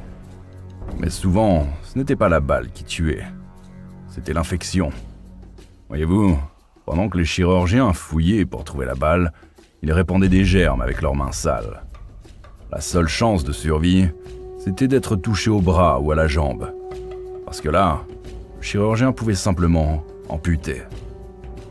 Cette fois, pourtant, on a eu de la chance. On avait dans la ville un homme rare, le docteur George Goodfellow. Un type en avance sur son temps. Il se lavait les mains, stérilisait ses instruments.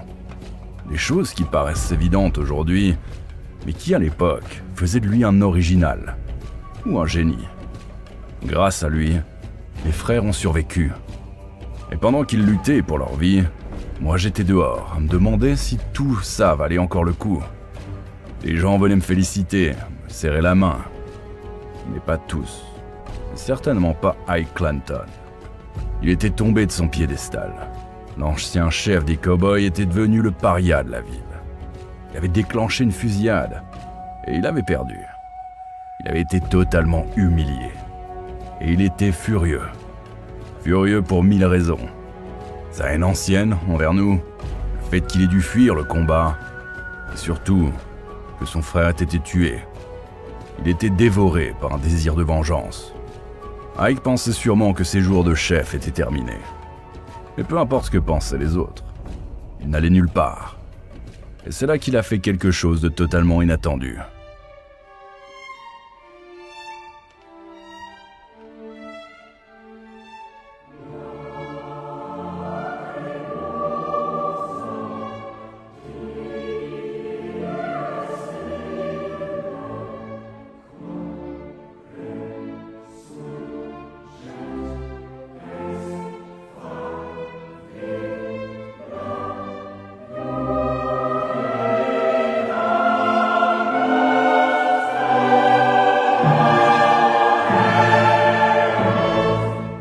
Trois cow-boys furent exposés dans des cercueils ouverts, habillés comme des gentlemen, peignés, nettoyés, presque glorifiés.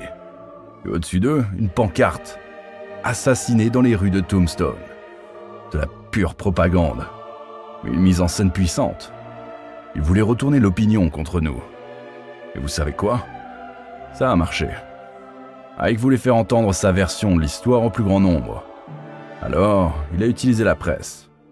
Il n'a pas seulement repris le contrôle du récit, il l'a complètement détourné. C'est difficile à croire, mais en à peine 24 heures, l'opinion publique avait basculé. Les Earp, d'abord perçus comme des héros, devenaient des meurtriers. Et les cowboys, des victimes innocentes. C'est là que l'histoire a vraiment explosé. Elle a été reprise par les grands journaux des grandes villes et s'est rapidement répandue à travers toute l'Amérique. On n'était plus dans une histoire locale, on était dans un scandale national. Et le moment ne pouvait pas être pire. Parce que la fusillade à Loque Coral est survenue juste après un autre crime choquant. Cette fois à Washington, à l'Est. En 1881, l'Amérique avait un nouveau président, James Garfield. Jeune, dynamique et populaire, malheureusement à plusieurs niveaux. Alors qu'il attendait un train, il fut abattu par un assassin. Le pays fut horrifié. Les souvenirs de l'assassinat de Lincoln, survenu seulement 16 ans plus tôt, ressurgirent. Toute la nation était en deuil. Même la Maison-Blanche fut drapée de noir. La mort du président fit les gros titres dans le monde entier. Et puis, soudain, voilà qu'un autre carnage, cette fois dans l'Ouest, venait souiller un peu plus l'image d'une nation déjà meurtrie. Et le monde s'est mis à se demander ce qui diable se passait dans ce pays. Et les nouvelles circulaient vite, très vite. Grâce au câble transatlantique, en un jour, l'histoire avait atteint l'Angleterre. Et là-bas, J.P. Morgan fronçait les sourcils. Il était en pleine négociation avec les Rothschild pour le plus gros accord financier jamais tenté par un Américain. Il ne pouvait pas se permettre que l'Amérique passe pour un pays de sauvages. Alors Morgan a agi. Il a envoyé un télégramme au nouveau président Chester Arthur, un homme dont l'histoire ne retiendra pas grand-chose, sinon qu'il fut l'un des plus médiocres à ce poste. Mais il a obéi. Il a ordonné au shérif de Tombstone, Johnny Behan, d'enquêter. Mais voilà le problème. Behan était totalement corrompu. Eric avait beaucoup d'influence sur lui. Sauf que Behan ne pouvait pas se retourner contre son propre Marshal et ses adjoints, Virgil, Morgan et moi. Il a tenu une audience, entendu les témoignages, vu les preuves, et il a fini par admettre. Ce qu'on avait fait ce jour-là, c'était la loi. Rien d'autre. Le plan d'Ike pour nous faire passer pour des meurtriers venait de s'écrouler. Il était foutu, et il lui fallait une autre solution. Et c'est là que l'histoire prend un virage inattendu. Mais pour comprendre pourquoi, il faut en savoir plus sur le shérif Behan. Behan vivait avec une magnifique actrice, Joséphine Marcus. Elle était brillante, talentueuse, et bien trop bien pour Behan. Il lui avait promis une vie d'aventure et le mariage. Mais elle attendait, encore et encore, et rien ne venait. Et lui, pendant ce temps, s'offrait des plaisirs dans tous les bordels de Tombstone. Et Joséphine avait, elle aussi, un secret. Elle trompait Behan avec moi, Wyatt Earp. Les rumeurs ont fini par remonter jusqu'à Behan. Et quand il a appris que sa propre compagne couchait avec Wyatt Earp, il n'a pas sorti son arme, non. Il avait quelque chose de bien plus intelligent. Il m'a arrêté pour les meurtres de Billy Clanton, Frank et Tom McClory. Il a fait un beau spectacle. Il m'a fait défiler dans la rue, les menottes bien visibles, pour que la foule me voie, pour que je ressente la honte.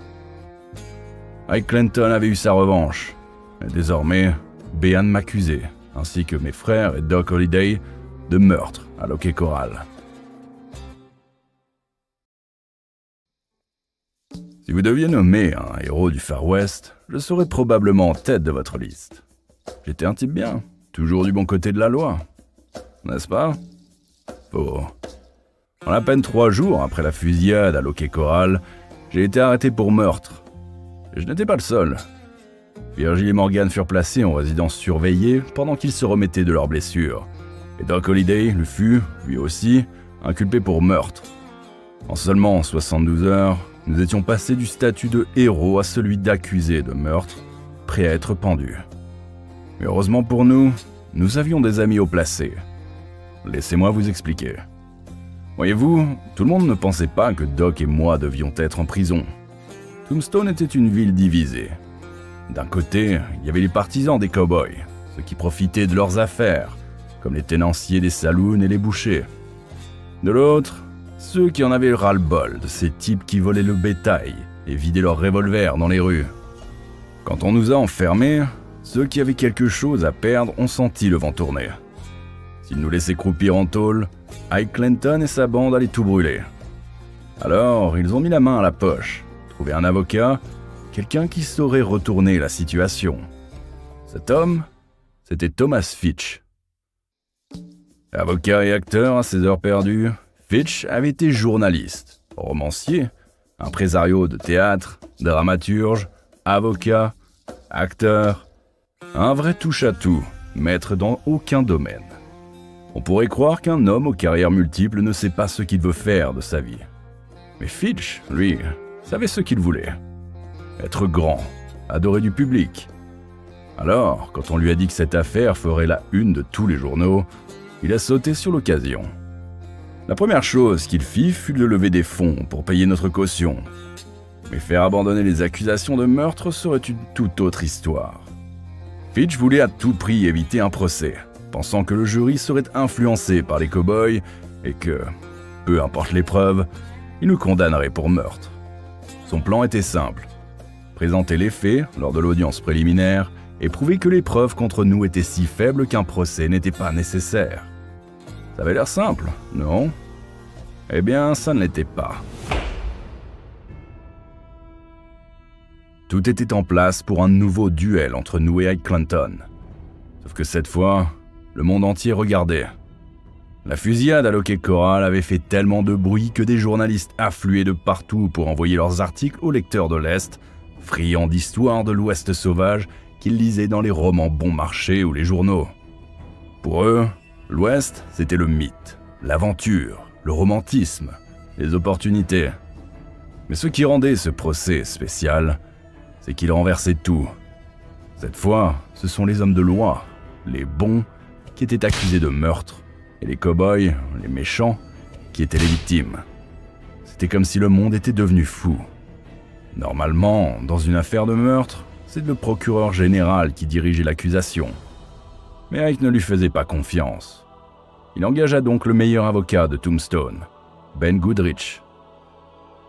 Fitch, lui, avait un plan simple. Rassembler des témoins qui avaient aperçu des fragments de ce qui s'était passé ce jour-là pour prouver que nous n'avions pas voulu déclencher la fusillade, que tout cela relevait de la légitime défense et que nous étions innocents. Parmi eux, Wes Fuller, bijoutier, Thomas Keefe, charpentier, Ernest Storm, boucher, Bob Hatch, tenancier de saloon, Martha Kane, femme au foyer. Mais Ike n'était pas un idiot. Il savait que s'il voulait gagner, il fallait que ses langues-là se taisent. Alors, il les a menacés. Et l'argent et la peur ont fait le reste. Madame King, pouvez-vous dire au juge Spicer ce que vous avez vu? J'ai vu le groupe des Earp marcher en direction d'Okai Corral. Et que s'est-il passé ensuite? J'ai entendu Morgan Earp crier « Vous allez bouffer du plomb !»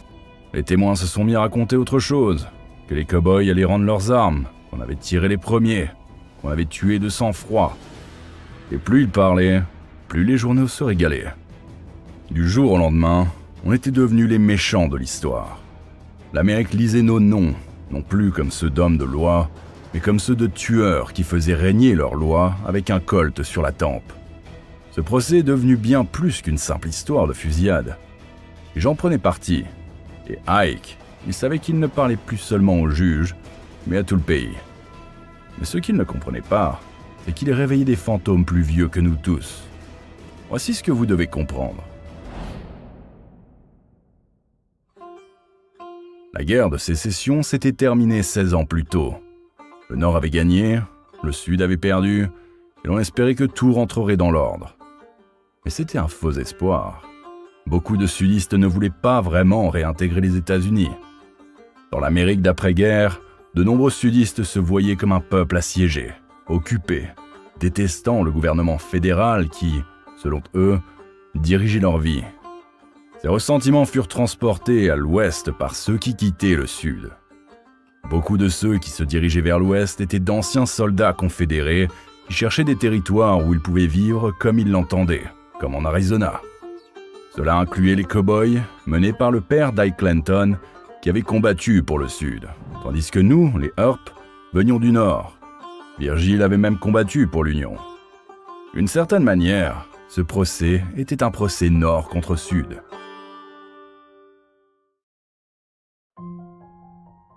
L'opinion publique se retournait clairement contre moi. Mais une personne avait le pouvoir de faire pencher la balance, le shérif Behan. En tant que plus haut représentant de la loi, son témoignage était crucial. Mais Behan n'avait pas oublié ce que j'avais fait avec sa compagne. Shérif Behan, pouvez-vous dire à la cour pourquoi vous vous trouviez à Hockey Corral peu de temps avant la fusillade? On m'a dit qu'il y avait du grabuge, alors je suis allé voir si Ike Clanton et ses gars avaient quitté la ville. Puis je suis allé voir les Earp. Et que s'est-il passé? Les Earp m'ont repoussé et ils ont dégainé leurs armes. Dégage de mon chemin. Wyatt! Les gars! Wyatt, non! Bill Clanton a demandé grâce. Wyatt Earp l'a tué de sang-froid. Pas d'autres questions, votre honneur. C'était le coup de grâce pour nous. La caution fut révoquée et nous retournâmes en prison. À ce moment-là, tout semblait perdu. Fitch n'avait plus rien, plus d'options. Il avait voulu de la gloire, il se retrouvait avec un procès qui sentait la corde et la potence. Jusqu'à ce que Virgile lui parle d'un homme qui pouvait témoigner contre Ike.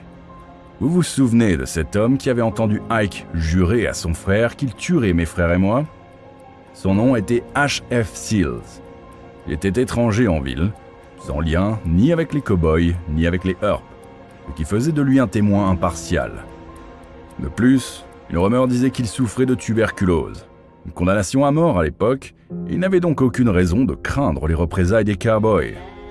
Son témoignage, c'était la première lueur d'espoir qu'on ait eue depuis des semaines. Monsieur Seals, pourquoi avez-vous décidé de témoigner? Ne craignez-vous pas les représailles des cow-boys? Non. Et pour quelle raison?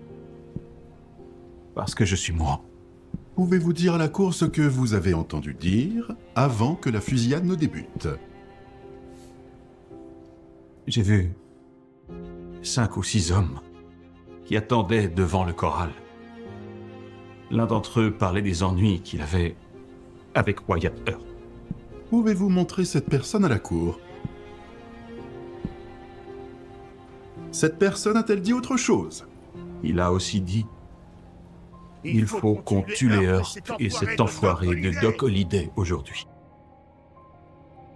Le juge trouvait Seals convaincant, mais ce n'était qu'un homme, alors qu'Ike avait presque 30 témoins affirmant le contraire, et surtout le shérif Behan, dont le témoignage pesait lourd. C'est alors que Fitch trouva de quoi faire exploser le dossier de l'accusation.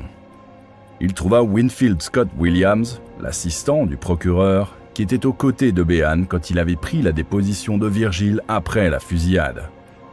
Williams déclara qu'il avait entendu Behan dire à Virgile qu'il avait bien agi. Il avait donc pris Behan en flagrant délit de mensonge, discréditant le témoin le plus crédible de l'accusation. Ce fut un moment décisif du procès. Le juge n'eut alors pas d'autre choix que d'abandonner l'affaire. Et cela aurait pu être la fin de l'histoire. Mais Ike n'en avait pas fini. Il était consumé par la vengeance. Et il n'allait pas s'arrêter tant que moi et mes frères ne serions pas morts.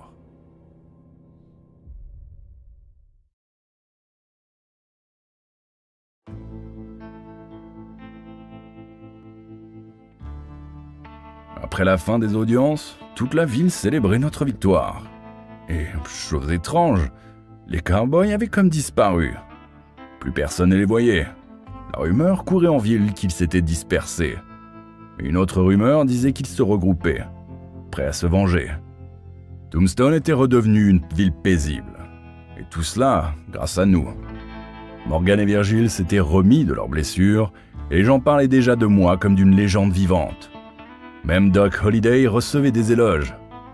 Johnny Behan, lui, voyait ses ambitions politiques en péril. Après le procès, une élection pour le poste de shérif de comté approchait dans un an, et Behan ne pouvait pas se permettre une telle tâche sur sa réputation. Il devait agir. Alors Behan chercha le seul homme capable de l'aider, Ike Clanton. Mais Ike était introuvable. Peu après le procès, Ike avait quitté Tombstone pour retourner à son ranch. Il avait besoin de réfléchir. Plus question de jouer au caïd en plein jour. Il allait reprendre ses vieilles méthodes. Faire peur, frapper dans l'ombre. Et il ne tarda pas. Le 14 décembre 1881, la diligence du maire Clum fut brutalement attaquée par les cow-boys. Incroyablement, Clum survécut. Non seulement il survécut, mais il raconta son attaque dans son journal, l'Épitaphe. On pensait qu'Ike était en colère en apprenant que Clum avait survécu, lui qui avait organisé cette attaque. Mais non, Ike comprit que cela n'avait pas d'importance. Tout ce qui comptait, c'était que la ville vive à nouveau dans la peur.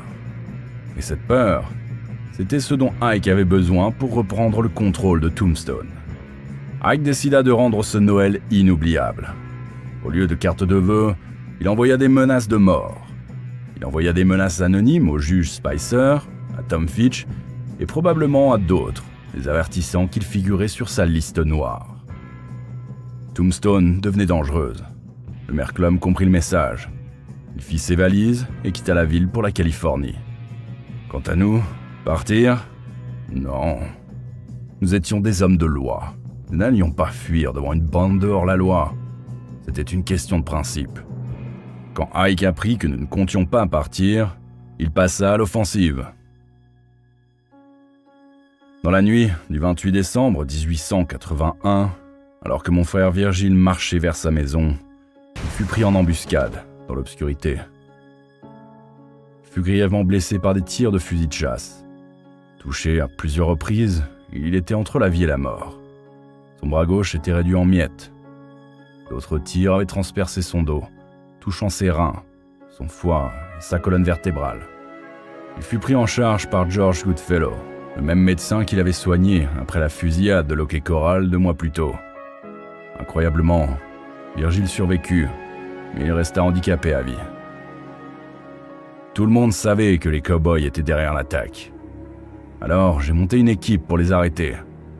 Mais Ike et sa bande avaient déjà disparu.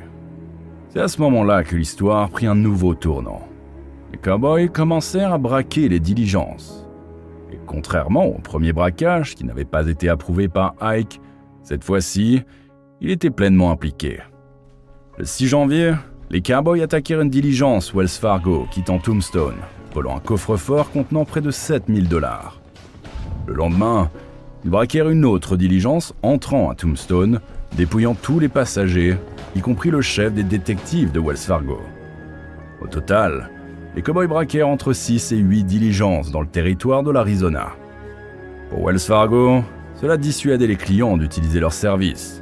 C'était très mauvais pour les affaires, et donc très mauvais pour JP Morgan. Toujours à Londres, Morgan essayait de conclure un contrat pour obtenir des fonds auprès d'investisseurs afin de prendre le contrôle des chemins de fer américains. Mais tout était en suspens, car les investisseurs estimaient que l'Amérique était devenue trop dangereuse.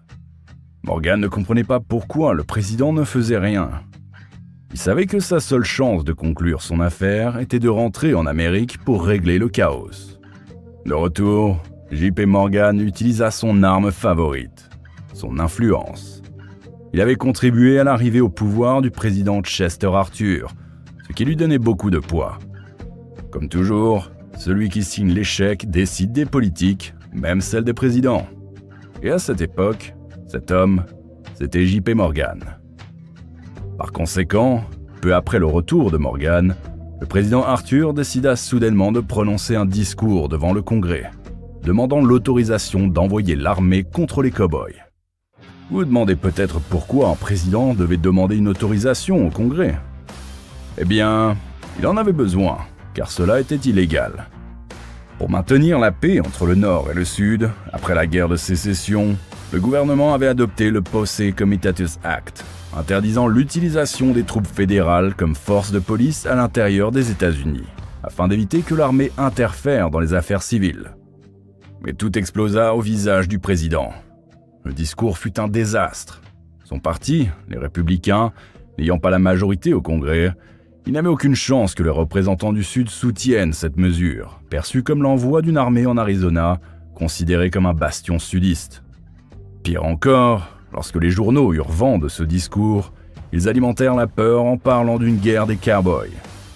Le président Arthur pensait bien faire en demandant au Congrès l'autorisation d'envoyer l'armée pour s'occuper des cowboys, mais sa manœuvre se retourna contre lui. Son discours servit parfaitement les intérêts d'Ike Clanton. Les journaux du Sud commencèrent à voir les cow-boys comme faisant partie de leur cause. Le discours du président divisa profondément la nation. D'un côté, le Nord et les milieux d'affaires voyaient les cowboys comme des criminels à éliminer. De l'autre, beaucoup de sudistes s'identifiaient à eux, les considérant comme des hommes libres, défendant leur liberté sur la frontière. Vous imaginez sans peine le ricanement satisfait d'Ike. Enfin, la presse lui donnait raison. Mais un obstacle de taille persistait. Il était toujours recherché pour la tentative de meurtre de mon frère.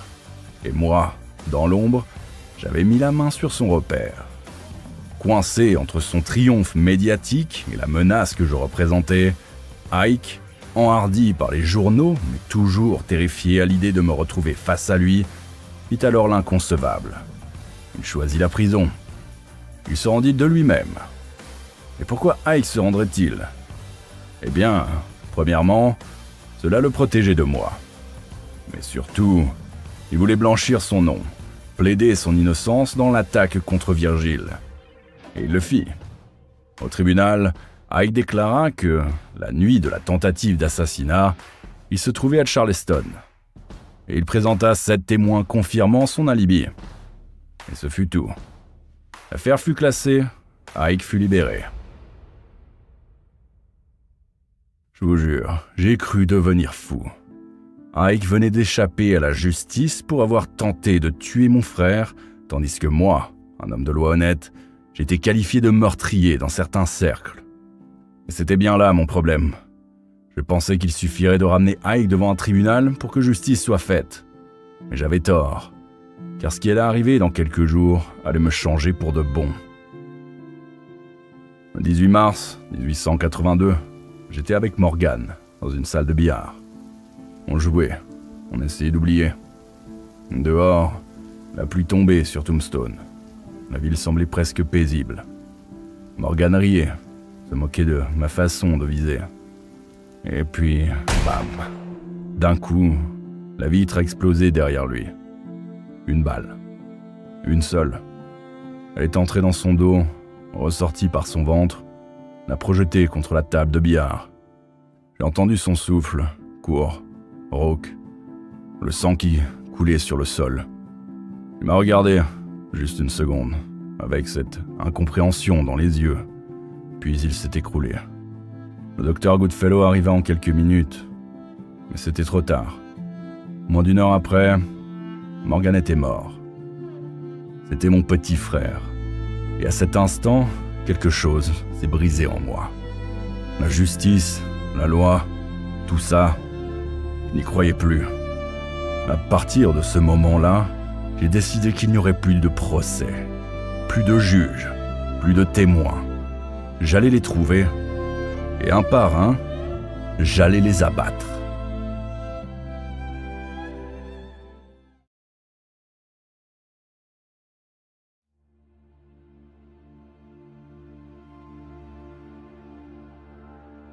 Quand la guerre de sécession a éclaté en 1861, j'avais 13 ans. Mon père était rarement là. Virgile était parti se battre, et c'était moi qui devais aller veiller sur ma famille, sur Morgan, mon petit frère. On était inséparables, lui et moi. Je m'entraînais tous les jours avec le fusil, prêt à défendre la maison contre une attaque des confédérés. C'était une charge lourde pour un gamin. Je l'ai porté, année après année. Je croyais avoir protégé Morgan. Jusqu'à cette nuit, où 2 hommes ont pris sa vie sous mes yeux. Cette nuit-là, c'était Ike Clanton et Frank Stillwell qui étaient venus nous chercher. Autrefois, Stillwell avait été un homme de loi. Puis il avait franchi la ligne et rejoint la bande d'Ike. C'était ça le Far West. On passait facilement de shérif à hors-la-loi. Vous vous demandez peut-être comment je savais que Stillwell était dans le coup. Eh bien, Frank était tellement sûr de lui qu'il ne tarda pas à se vanter de ce qu'il avait fait. Il serait donc le premier sur ma liste. Mais rester à Tombstone était devenu trop dangereux. J'ai escorté Virgile, Joséphine et le reste de la famille jusqu'à Tucson pour qu'ils prennent le train vers la Californie. Je voulais les mettre à l'abri. Sauf que Ike n'allait pas me laisser filer comme ça. Sur le quai, alors que j'embrassais ma famille, je l'ai vu lui et Stillwell tapis dans l'ombre, armes prêtes. J'ai compris ce qui se préparait. J'ai lâché mes valises et je me suis lancé à leur poursuite.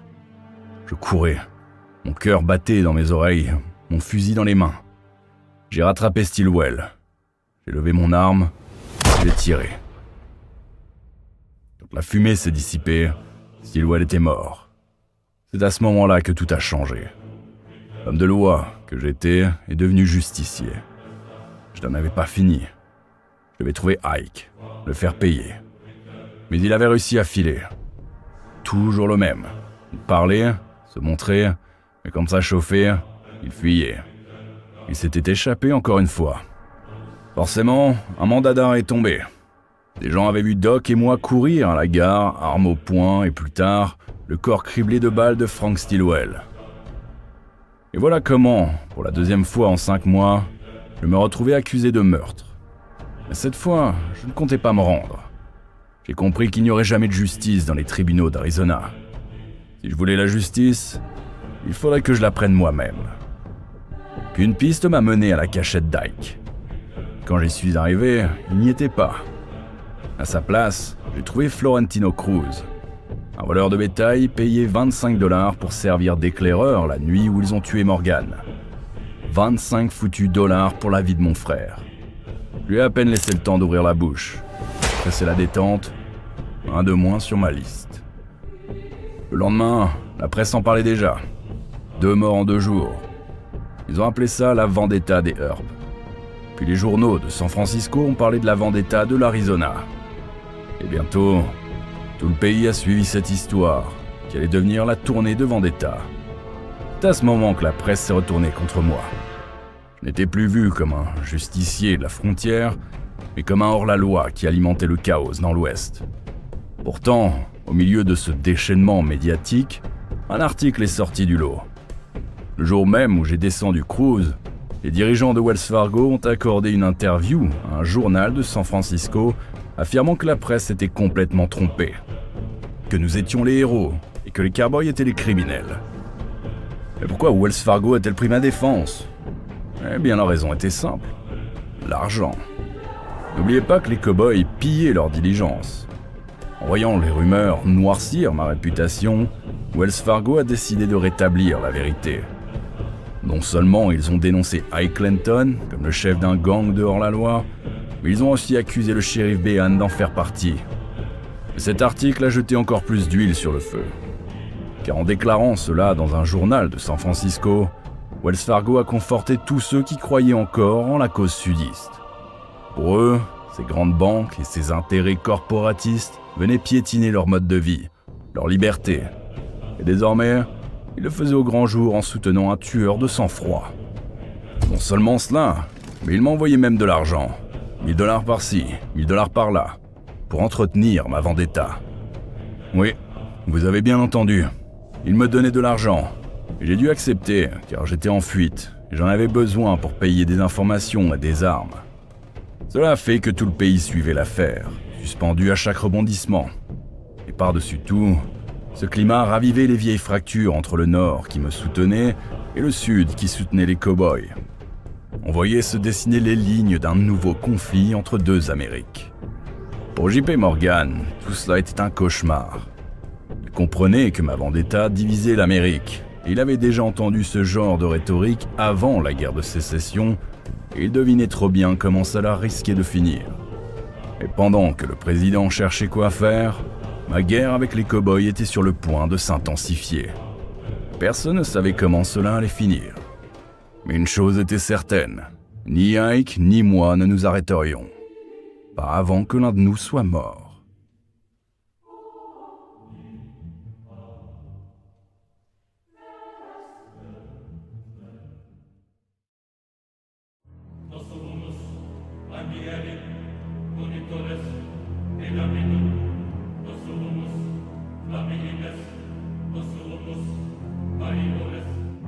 Au printemps 1882, Ike Clanton avait réussi à recruter encore plus de cow-boys pour poursuivre sa guerre contre moi. Comment avait-il fait?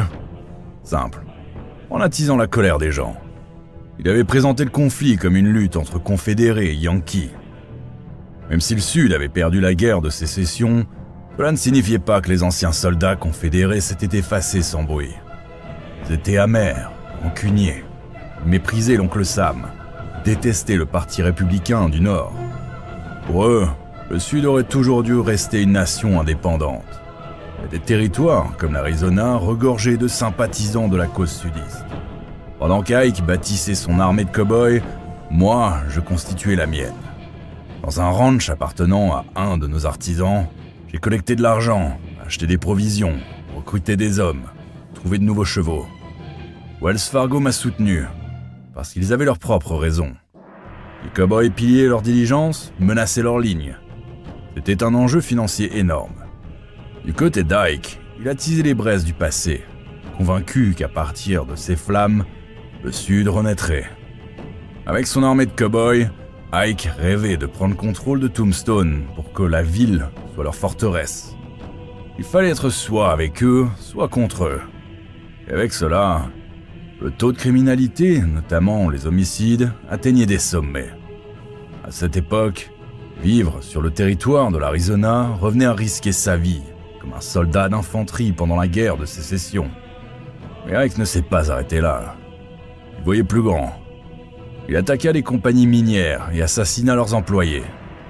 Le 26 mars 1882, un jeune ingénieur de la mine, Martin Peel, fut froidement abattu lors d'un raid des cow-boys contre les bureaux d'une mine de l'autre côté de la rivière, près de Charleston, non loin de Tombstone. Mais ce qui était étrange, c'est que rien n'avait été volé. À première vue, les cow-boys avaient exécuté un innocent pour envoyer un message au nord. Car Ike n'avait pas visé n'importe quelle mine. La Tombstone Milling and Mining Company représentait un symbole fort. C'est là qu'on avait découvert le premier filon d'argent, déclenchant la ruée vers l'argent et attirant des milliers de nordistes venus faire fortune. Désormais, il leur adressait un avertissement. L'Arizona appartenait au Sud, et tous les autres devaient déguerpir. L'assassinat de Martin Peel fit la une de tous les journaux. Si les cow-boys s'attaquaient aux mines d'argent, ils pouvaient bloquer le flux d'argent et faire s'effondrer l'économie américaine. J.P. Morgan comprit qu'il fallait agir, que le président devait faire quelque chose, coûte que coûte. Il fallait stopper les cow-boys. Et le président Arthur reçut le message, haut et clair. Il devait trouver un autre moyen de mettre fin à la guerre des cow-boys. Pour lui, un seul homme savait comment terminer une guerre. William Tecumseh Sherman, l'un des généraux de l'Union les plus redoutés de la guerre de sécession. Sherman arriva, interrogea, observa. Son rapport à Washington fut sans appel. La situation à Tombstone était critique. Les affaires étaient paralysées. Plus rien n'entrait ni ne sortait. Les mines d'argent étaient à l'arrêt. Son rapport confirma les pires craintes d'Arthur. Les cowboys gagnaient en puissance chaque jour et terrorisaient la population. Et en parallèle, moi, Wyatt Earp, censé représenter la loi, poursuivait sa propre vendetta sanglante, sans montrer le moindre signe de répit. L'État fédéral devait intervenir. De leur côté, Wells Fargo avait fait leurs calculs, froid et implacable. Ils ont coupé les vivres. Leur verdict fut sans appel. J'étais devenu trop dangereux pour eux. Pourtant, c'était un drôle de retournement. J'avais beau éliminer les cowboys, exactement le travail qu'ils payaient, chaque balle tirée attirait sur eux une lumière trop crue, un scandale trop bruyant. Pour une compagnie qui vivait de la confiance du public, être lié à un assassin, même efficace, c'était un risque mortel. À Washington, le président Arthur pesait les conseils de Sherman. La solution était claire. Pour établir l'ordre en Arizona, il fallait envoyer les troupes fédérales. Mais Arthur savait qu'il ne pouvait pas mobiliser l'armée. Il avait déjà tenté, et le Congrès sudiste l'en avait empêché. Alors Arthur trouva un contournement.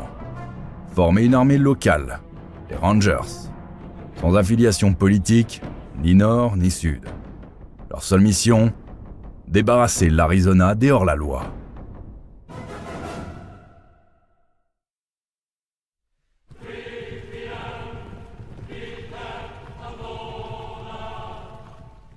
Le 3 mai 1882, Arthur publia une proclamation. Un texte long, juridique, mais au fond très clair. Les cowboys avaient jusqu'au 15 mai pour quitter l'Arizona ou mourir. Une fois que le gouvernement fédéral braqua ses projecteurs sur les cowboys, Ike comprit que son temps était compté. Alors il fit ce qu'il savait faire de mieux. Il prit la fuite. Moi, j'ai poursuivi ma vendetta. Et je voyais bien que je perdais du soutien chaque jour. Les hommes d'affaires voulaient tourner la page. Je devenais un problème de plus. Alors on m'a proposé un accord. Disparaître, laisser tomber, et on arrangerait une grâce présidentielle. J'ai eu un choix à faire. Continuer à traquer Ike ou mettre fin à cette vendetta.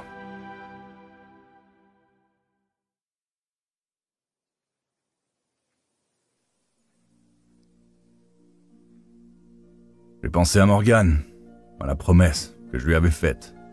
J'ai compris que je pouvais tuer Ike, le retrouver au bout du monde s'il le fallait, mais que ça ne me ramènerait pas mon frère. Alors, avec Doc, on a quitté l'Arizona pour le Colorado. J'avais pris ma décision. Ma campagne de vengeance était terminée. On n'avait plus le choix. Rester, c'était tuer ou être tué. Et tous voulaient que ça cesse.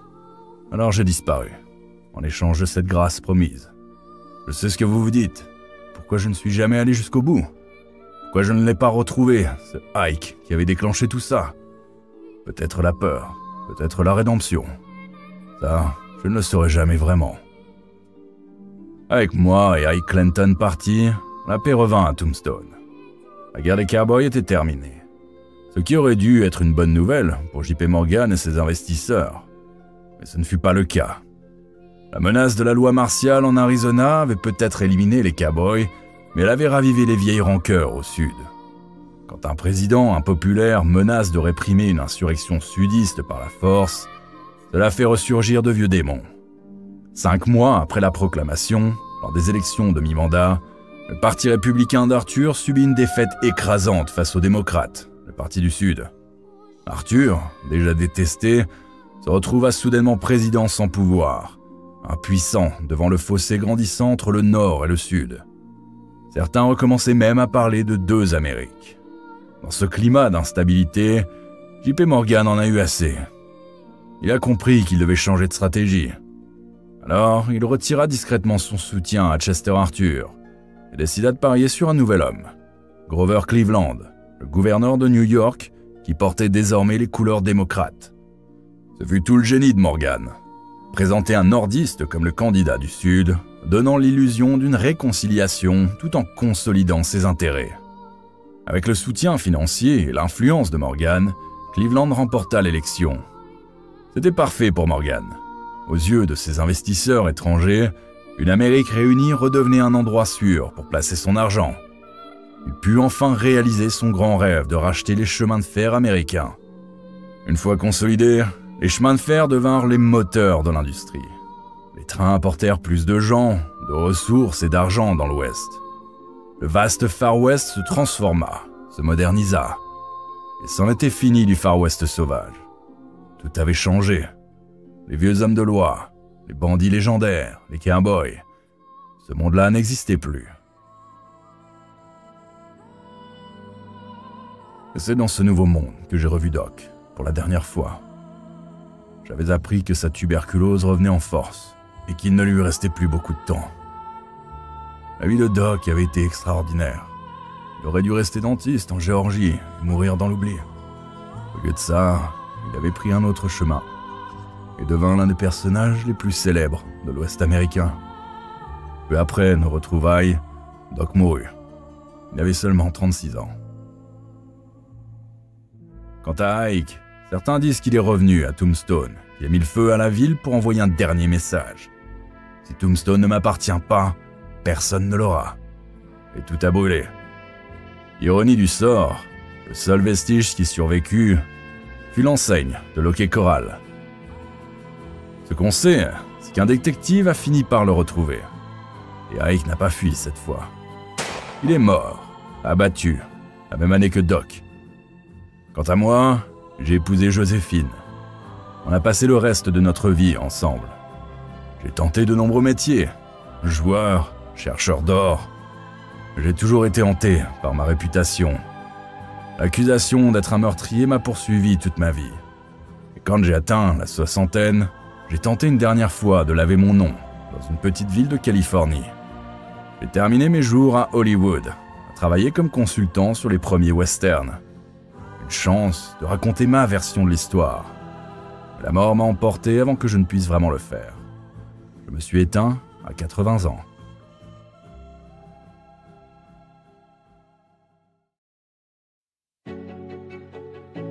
Et voilà, j'espère que vous avez passé un bon moment en suivant ce documentaire. Si vous l'avez aimé, n'hésitez pas à liker la vidéo, à la commenter et à la partager. Je ne le fais jamais, mais sachez que vous pouvez également me soutenir en appuyant sur le bouton rejoindre de la chaîne. En devenant membre, vous m'aidez à proposer toujours un contenu à la hauteur de vos attentes. Merci encore pour votre fidélité, vos messages et votre énergie. À très bientôt pour une nouvelle histoire. D'ici là, prenez soin de vous.